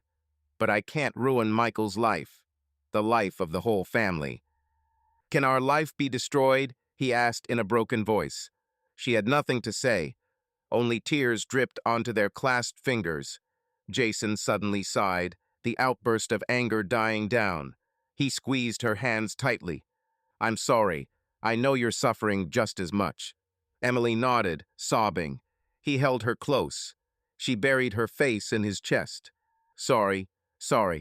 They stood there for a long time, hugging each other, as if trying to delay the inevitable. Finally, Jason pulled away and ran his hand through her hair. I won't push anymore. If you decide to stop, I'll accept.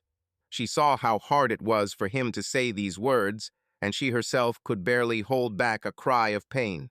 This is the hardest decision of my life, she whispered. In mine too, he replied. Emily took a deep breath. But if we continue, then it will be even worse for everyone.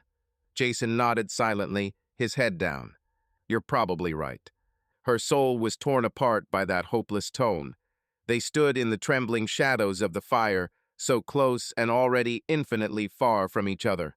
After a couple of minutes, Jason said quietly, Let's at least spend Christmas together. One last time. And then, Emily looked up at him, tears streaming down her cheeks. She nodded slowly. Okay? Christmas together. They smiled sadly at each other through their tears. That night, they loved each other tenderly, as if saying goodbye. 2 days before Christmas, Michael sat in the cabin of a plane that was gaining altitude above the night city. Lights were flickering outside the window. He leaned back in his seat and closed his eyes. His heart was beating joyfully and a little anxiously. His long-awaited home and beloved wife were waiting for him ahead. He did not warn Emily about his return. He wanted to surprise her on the festive night. The last few months have been hard. Working in a strange city, living in hotels, all of this had tired Michael more than he had expected. He missed home, the quiet of the coastal streets, the smell of fresh coffee that Emily brewed in the mornings. With each day of separation, he realized more and more clearly how dear his wife was to him. Sometimes in the evenings, falling asleep in a faceless room, he imagined himself returning, opening the door, and Emily throwing herself on his neck, laughing. This thought helped him survive another lonely evening. Michael had achieved great success on his business trip. He had signed a contract with an important client, and his superiors were pleased. He knew that when he returned, he would be promoted. Emily would be happy. She had always supported his career aspirations. Even though she missed him, he could feel it. Talking to her on a video call, Michael noticed sadness in her eyes, although she tried to seem cheerful. He blamed himself for leaving her alone for so long. After all, in a quiet town, she must have been lonely without him. It was good that Jason was there. Michael often thought how lucky he was that his brother had returned and lived nearby. He felt calm knowing that Jason would be able to help Emily if something happened.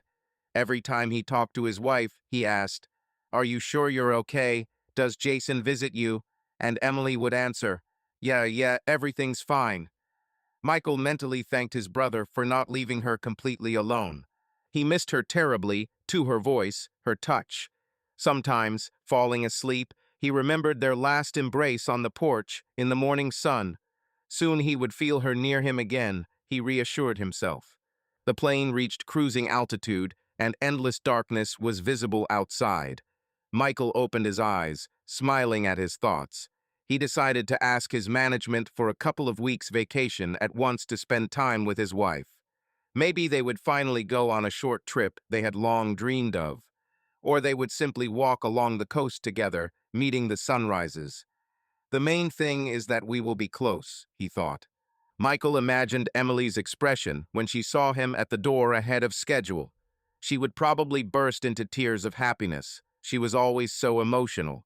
He even bought her a bouquet of lilies on the way, her favorite flowers, and hid it in his suitcase, wrapping it up so it wouldn't get wrinkled.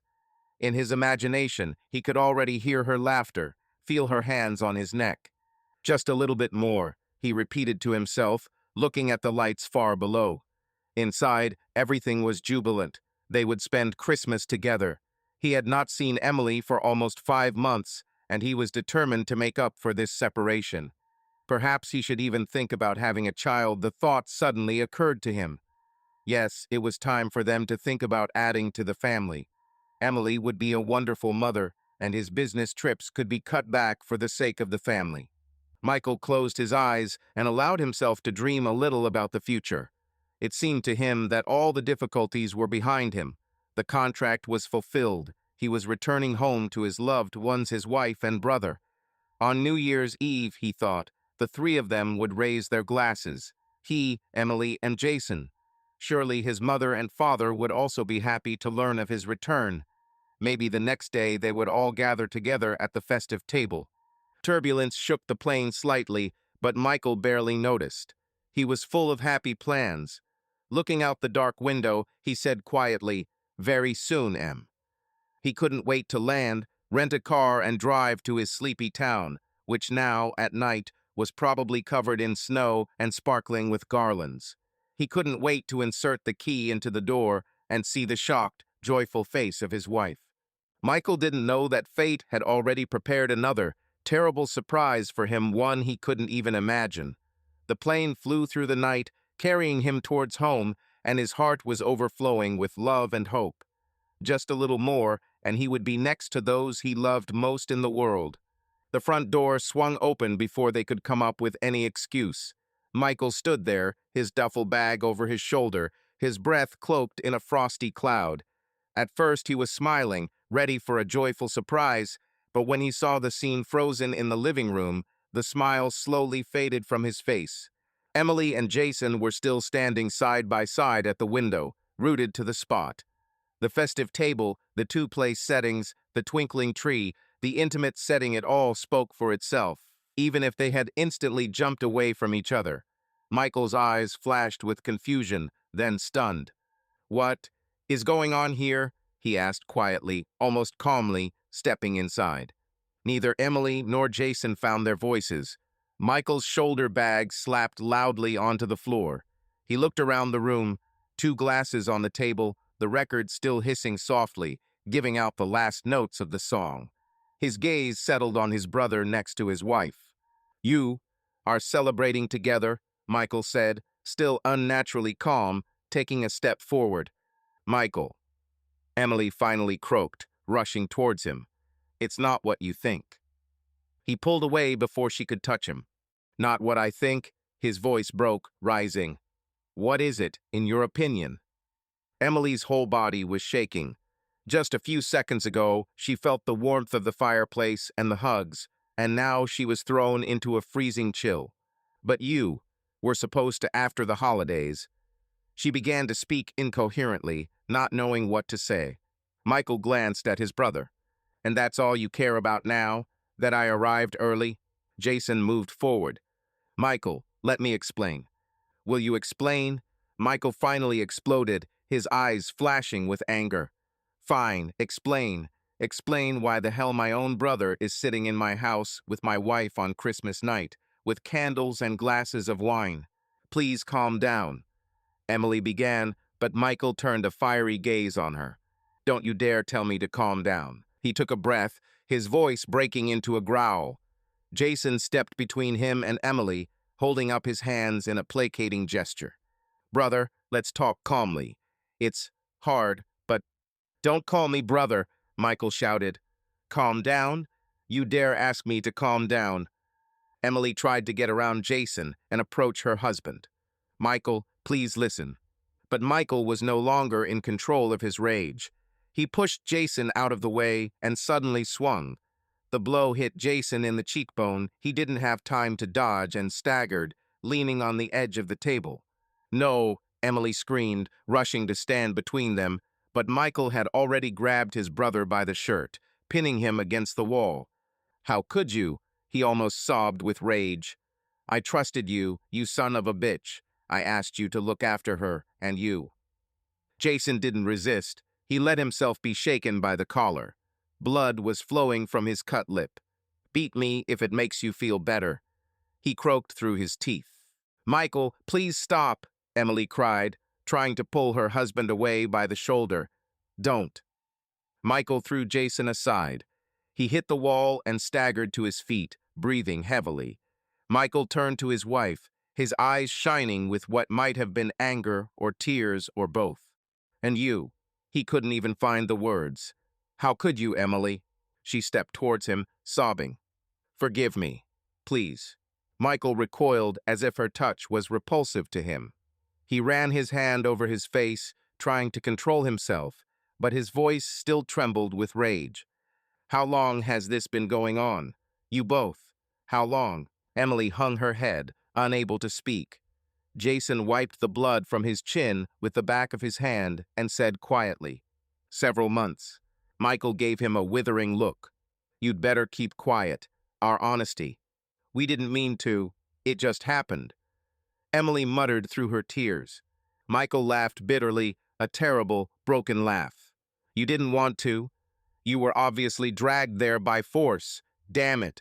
You knew how it would kill me, and still. Emily covered her face with her hands.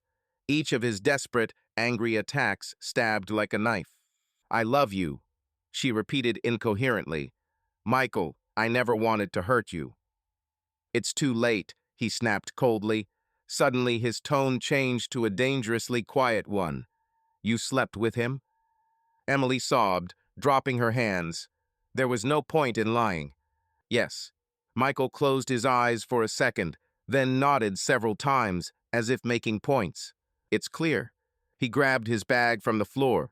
Jason stepped towards him. Michael, please don't leave like this. We need to talk. I'm ready to take any punishment, just. Michael roared, unable to contain himself. Punishment? What do you understand? You took everything from me, everything. It's not just Jason's fault, Emily said suddenly, breaking into a scream through her tears. It's my fault, too. If anyone is to blame, it's both of us. Michael turned to her, distorted with pain. Ah, so you have the nobility to share the blame? Thank you, my magnanimous wife. Emily cringed at his sarcasm. Michael raised his hand, as if defending himself. That's it. Enough. I can't see either you or him now. He moved towards the door. Emily rushed after him. Wait, where are you going? Away from here, he said over his shoulder. You can continue your Christmas. Emily stopped as if she had been slapped. Michael walked out onto the porch, slamming the door behind him so hard the glass shook. The room was deafeningly silent. Only the record on the turntable skipped to its final loop and crackled rhythmically. Emily stood in the middle of the living room, looking at the closed door. She wanted to run after him, but he seemed to make it clear, don't you dare. Jason came up carefully from behind. He tried to touch her shoulder. Emily. She recoiled, bursting into tears. Oh my God, what have we done? Jason watched helplessly as she sank to the floor where she stood, covering her face with her hands. Tears streamed through her fingers. He wanted to comfort her, but he knew that no words could make this right. I, I need to be alone, she moaned, feeling that she couldn't breathe from grief. Jason nodded, even though she couldn't see. His heart was breaking, but he knew that right now, her pain was greater than anything else in the world. I'll be close by. In case you need me, he whispered, and when he received no answer, he quietly left the house, leaving her alone. Emily sat on the cold floor for a long time, rocking back and forth, shaking with sobs. The fairy tale of the last few months had been shattered. Reality had rushed in mercilessly, leaving behind ruins, a broken marriage, a broken family, crippled hearts. In this reality, she was a traitor, a liar, a woman who had lost everything at once. Outside the window, Christmas snow was falling, white and pure.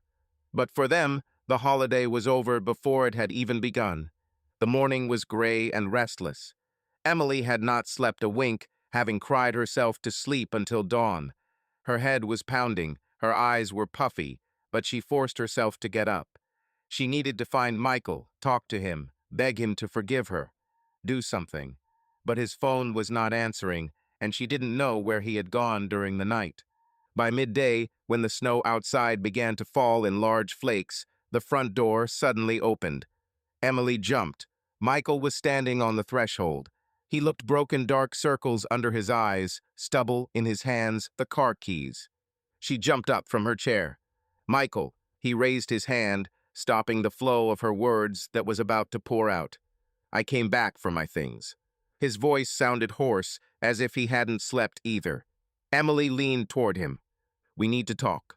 About what? He interrupted wearily. About you sleeping with my brother? Or about our marriage falling apart? Or about what a wimp I am for not noticing anything? Every word he said hurt her. She noticed that Michael's eyes were no longer raging with anger. There was emptiness and deep resentment there. You're not a wimp, she whispered. You didn't notice because I hid everything. It's my fault. Michael smiled bitterly. Thank you, at least you admit it. He walked past her into the bedroom. Emily hurried after him. I know there is no forgiveness, but I love you in my own way. Michael opened the closet, taking out a travel bag. In its own way, then, a very peculiar love to cheat on me right under my nose. Emily choked on a sob. Please don't say that. It wasn't because I don't love you. Why? He turned sharply to her. What did I do to deserve this, Emily? I worked like hell to make sure we had everything. Yes, I wasn't around. But is that enough to sleep with the first guy I met? Emily shook her head. It's not an excuse. Nothing can be. But Jason is not the first guy who came along. I was broken by loneliness then. Between us there was. Michael threw a couple of shirts on the bed and turned to face her. Tears were streaming down her face again, but he looked at her coldly. You don't need to explain it to me. Honestly, I don't want to know the details of your love. He moved back into the living room, bag slung over his shoulder. Emily followed, afraid he would leave and never give her another chance. Michael, please. Her voice broke. Don't leave like this. Don't leave me. He put his bag down by the door and sighed heavily. Do you even think about yourself now? That I'm leaving you? Emily, you've already lost me. These words sounded like a terrible sentence. Emily began to shake. I know, but maybe we can. What? He chuckled bitterly. Carry on living as if nothing had happened, sleeping in the same bed, watching you and Jason exchange glances across the table. No, thank you. Emily covered her face with her hands and burst into tears. I'm sorry. Forgive me, he echoed. Do you know how many times I've gone over that word in my head during the night? And I've never been able to figure out how to say forgive me. He picked up the bag. Emily felt like she was losing the last thing. What will happen now? She whispered. Michael shrugged, his gaze clouding over. I don't know. I'm not ready to make a decision yet. About us. He turned to the door. Emily was desperately searching for a word that would detain him when there was a knock. Someone was knocking insistently from outside, unaware that the door was open. Michael froze, frowning. Emily wiped her eyes with her hand and walked a few steps to see the hallway. Jason was standing in the doorway. His hair was disheveled. His face still bore the marks of yesterday's fight, a bruise on his cheekbone, a split lip. He clearly hadn't slept. When he saw Michael in the doorway with his bag, he turned pale. "Go away," Michael said quietly but firmly, meeting his gaze. Jason took a step inside. "We need to talk." "We have nothing to say," Michael snapped, clutching the strap of his bag. "Get lost." Emily rushed between them, feeling a new wave of panic. No need for quarrels again. It's okay." Jason held up his hand, asking her to calm down. "I'll just say the words, and then I'll go." "I don't want to listen to you," Michael shouted, his face filling with anger again. "Your explanation is crystal clear to me." Jason stopped 3 steps away. He swallowed nervously, then spoke hoarsely but clearly. "You're right, there's no excuse for me." I acted meanly. "Of course," Michael said with hatred. "But there's something you need to know," Jason continued, his voice breaking. "I've been lying to you for a long time. To all of you." Emily looked at him in confusion. "What are you talking about?" Michael just chuckled. "What kind of nonsense is this? Do you want to blame your betrayal on something?" Jason clenched his fists, gathering his courage. "It's not about that. It's about me. You were always proud of me, Mike. Thought I was a war hero. But he closed his eyes for a moment. "I wasn't in the war." There was a deep silence. Emily didn't immediately understand the meaning of what was said. "What do you mean? Wasn't there?" she asked, confused. Michael frowned. "What are you talking about?" Jason met his gaze, full of shame. "That I deceived you all. I didn't serve the way you think. I'm not a hero." Emily covered her mouth with her hand, shocked by what she had just learned. She suddenly remembered all the times Jason had gone so strangely silent when asked about the war, like at that family dinner on Thanksgiving, when her father had tried to ask him about his decorations, and Jason had excused himself from the conversation, saying he felt unwell. She remembered how he had never once told her specifically about his combat episodes, only generalities. She had naively thought that it was just the weight of the memories. But now the truth stood before her in all its nakedness and absurdity. Jason had been lying to everyone for years. "Wait, you went. You received medals, letters." She muttered in shock. Jason smiled bitterly. "Medals, letters, I made it all up. Formally, I was in the army, but I was discharged almost immediately." "Discharged?" Michael asked slowly. "From the army?" Jason nodded, not taking his painful gaze away. 2 months after training, I was discharged. I didn't even make it to the front. I got injured during training, a non-combat wound. I freaked out. Anyway, they sent me back, but I didn't come home." Emily listened, her mouth hanging open. It was hard to wrap her head around it. Jason hadn't been in the war. All those years of lies. "Where have you been?" she barely managed to say. Jason looked down. "I wandered around the country, lived by chance. I was ashamed. I knew that everyone at home thought that I was fighting heroically. And I supported this illusion. I wrote you letters from the front, made up a story about being wounded. I returned to the city only when my term of service was supposedly over." Emily thought back to all the times Jason had avoided talking about the fighting. That was it. She covered her mouth with her hand. He had been living a lie for years, and she and Michael had no idea. "Oh my God," she whispered. Michael was silent longer. He stood there, staring at his brother as if he was seeing him for the first time. Finally, he spoke, but quietly, squeezing out the words. "You're lying." Jason flinched as if he had been struck. "I would like to lie, but there is no point now.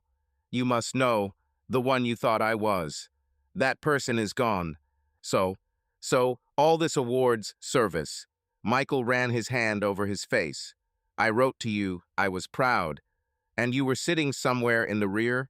Jason lowered his head. "Yes, in the medical unit for a couple of months, then nowhere at all." Michael shook his head slowly. God. He sat down on the nearest chair, his face in his hands. Emily timidly touched his shoulder. Michael. He pulled away, raised his head, his eyes inflamed. Did you conspire to finish me off? All at once in one day. I'm sorry, Jason whispered. I couldn't carry this anymore. You need to know the truth before I go. Michael smiled wryly. The greatest relief. You took my wife and canceled your heroism. What do I have left, Jason? Jason closed his eyes. Nothing. That's why I don't ask for forgiveness. I don't deserve it. The only sound in the silence was the wind outside the window. Emily looked from one to the other, trying to comprehend the scale of what had happened. Here it was two brothers who yesterday were family, and now there was a chasm of betrayal and lies between them. Michael stood up slowly, looking unexpectedly calm, only his fingers trembled as they clenched into a fist. You know, he said quietly to Jason, I guess I'm not even surprised. Suddenly, everything fell into place. Jason didn't know what to answer, continuing to stand silently under the weight of his gaze. Michael turned his gaze to Emily. Well, you both know how to lie masterfully. Congratulations. Emily shook her head. I didn't know about his lie, I swear. It doesn't matter. Michael raised his hand. You're worth each other. He grabbed the bag from the floor and ripped the zipper open. He pulled out a folder and threw it on the coffee table in front of the sofa. Here are the documents for the house. The bills sorted out yourself. I'll leave the car, I can't look at it anyway. I'll contact a lawyer about the divorce after the holidays. Emily gasped. Divorce? Michael smiled wryly. What did you expect? Her legs gave way. She sank down on the sofa next to the ill-fated folder. Everything collapsed completely. Michael. She began, but he had already stepped towards the exit. Goodbye, he said without turning around. Wait, Jason called hoarsely. Where are you going? Michael paused for a moment on the threshold, looking over his shoulder at his brother. There was no longer any hatred in his gaze, only weariness and pain. Away from you, for a long time. Jason rushed after him. Mike, wait. He ran out into the yard, but it was too late. Michael had already gotten into the car, slamming the door. The engine roared. Emily ran to the window. The car turned around, choking on the slush, and jumped out onto the road. In seconds, it disappeared around the corner. Jason returned to the porch and stumbled inside. He closed the door and slid down it slowly, covering his face with his hands. Emily stood motionless in the middle of the living room, clutching the abandoned folder to her chest. He left. Jason said hoarsely, without raising his face. He left. She echoed. They were silent. It was all over. There was no one left to explain or justify themselves to Michael had left, accepting neither forgiveness nor reconciliation. The two remained guilty and devastated. Emily looked down at the papers in her hands. Divorce. The tears no longer flowed, they had run out overnight. She felt only the immeasurable bitterness of loss. Jason finally stood up, looking like he had aged years in just a few hours. I guess I'll go too, he said quietly, if that's the case. Emily didn't answer. He hesitated, then added, If you need anything, you know where to find me. She nodded automatically, looking past him. Jason slumped his shoulders and walked out, closing the door quietly behind him. Emily woke up only when she heard the click of the lock.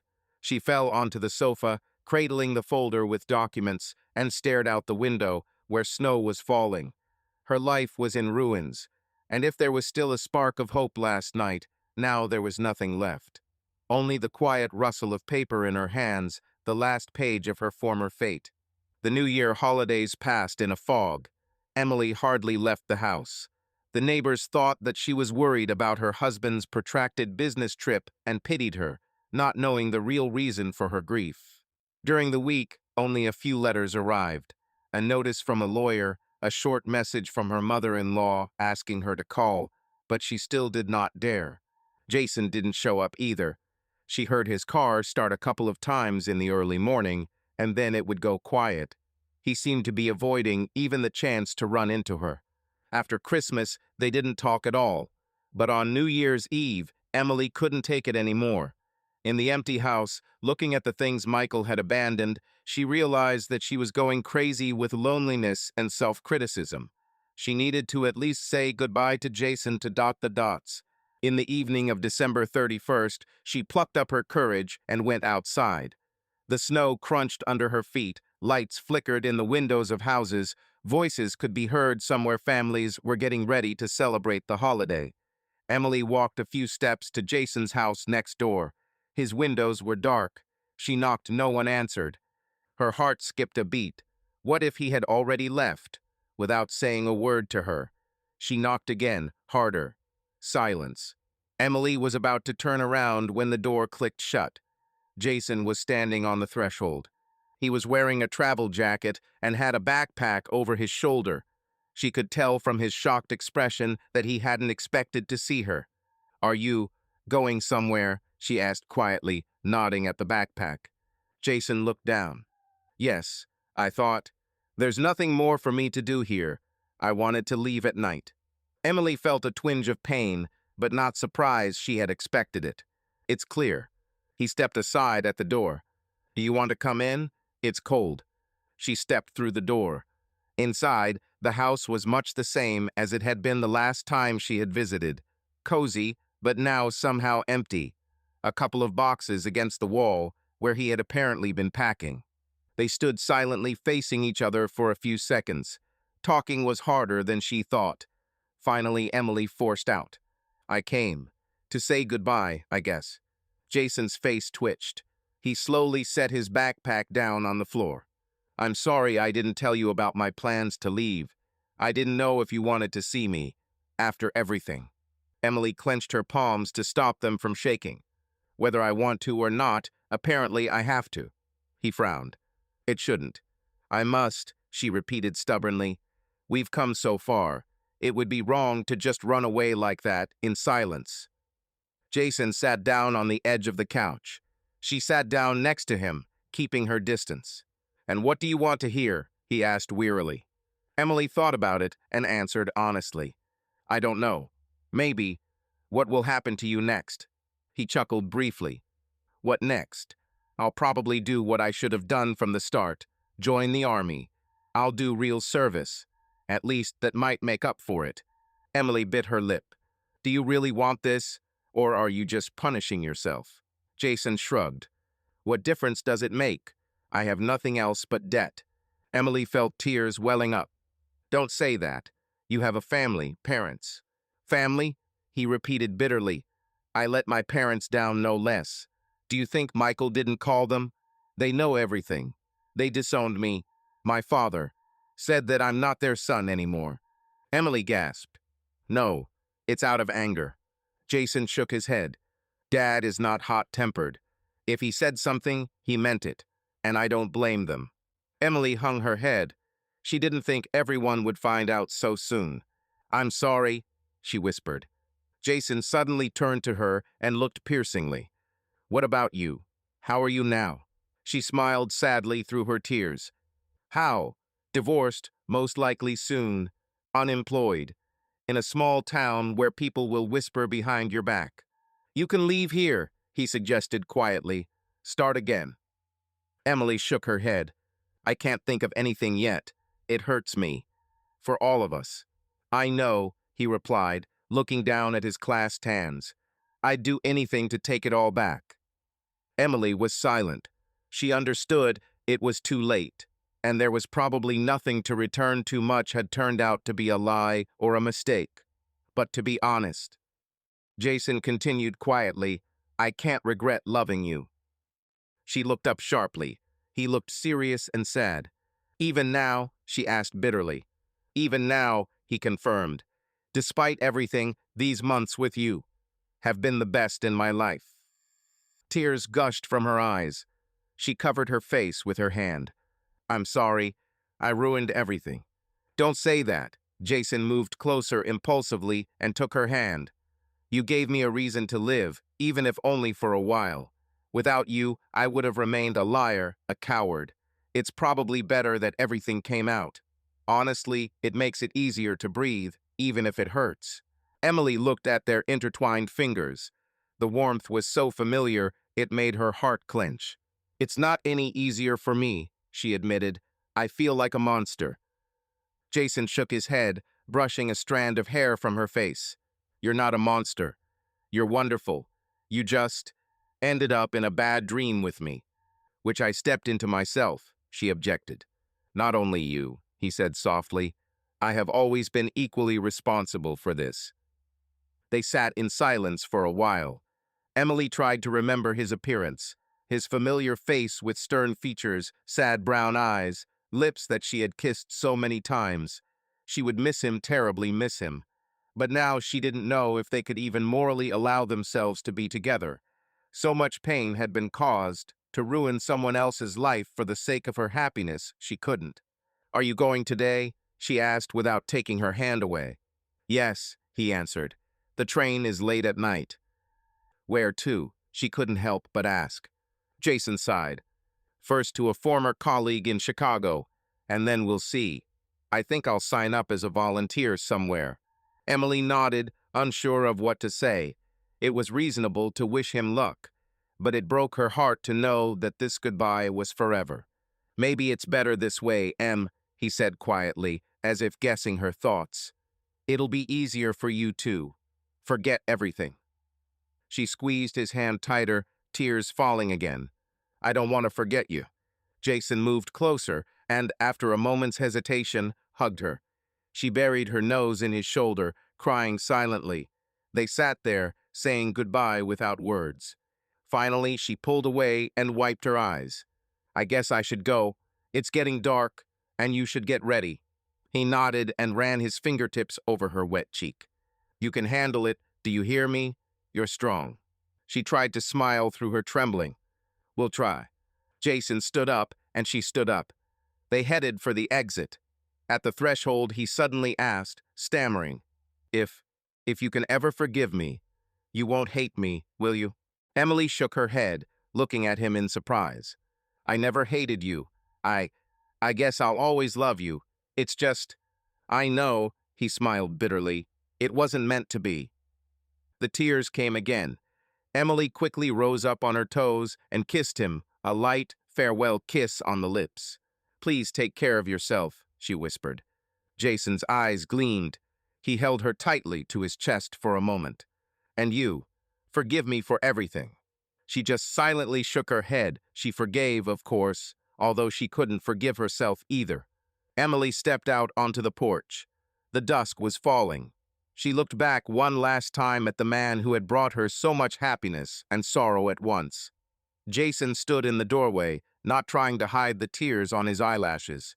Goodbye, Em, he said quietly. Goodbye, she answered barely audibly. She forced herself to turn and walk away through the crisp snow toward her house. A garland twinkled alone on someone's window. The branches of the pine trees creaked softly in the wind. Emily felt his gaze on her until she disappeared around the corner. Only then did she give in to her sobs, parting step by step with her love and the chapter of her life that had ended so painfully. A spring breeze swept along the coast, bringing the scent of salt and awakening earth. 6 months had passed. Much of life in the small town remained the same. Seagulls still circled over the pier. Tourists came to admire the lighthouse. But for Emily, this town was no longer home. She stood on the veranda of her former home, now up for sale, and looked for the last time at the quiet street where she had once been happy. The divorce from Michael had been finalized back in February. It was all official and cold, through lawyers. She hadn't seen him since that argument. According to rumors from neighbors, he hadn't returned to town. He had transferred to work at the company's headquarters in another state. They even said that he had met a couple of times with some woman, a colleague. Emily tried not to listen to this gossip, but deep down she wanted him to find his happiness, even if not with her. Michael never responded to her letter in which she asked for forgiveness.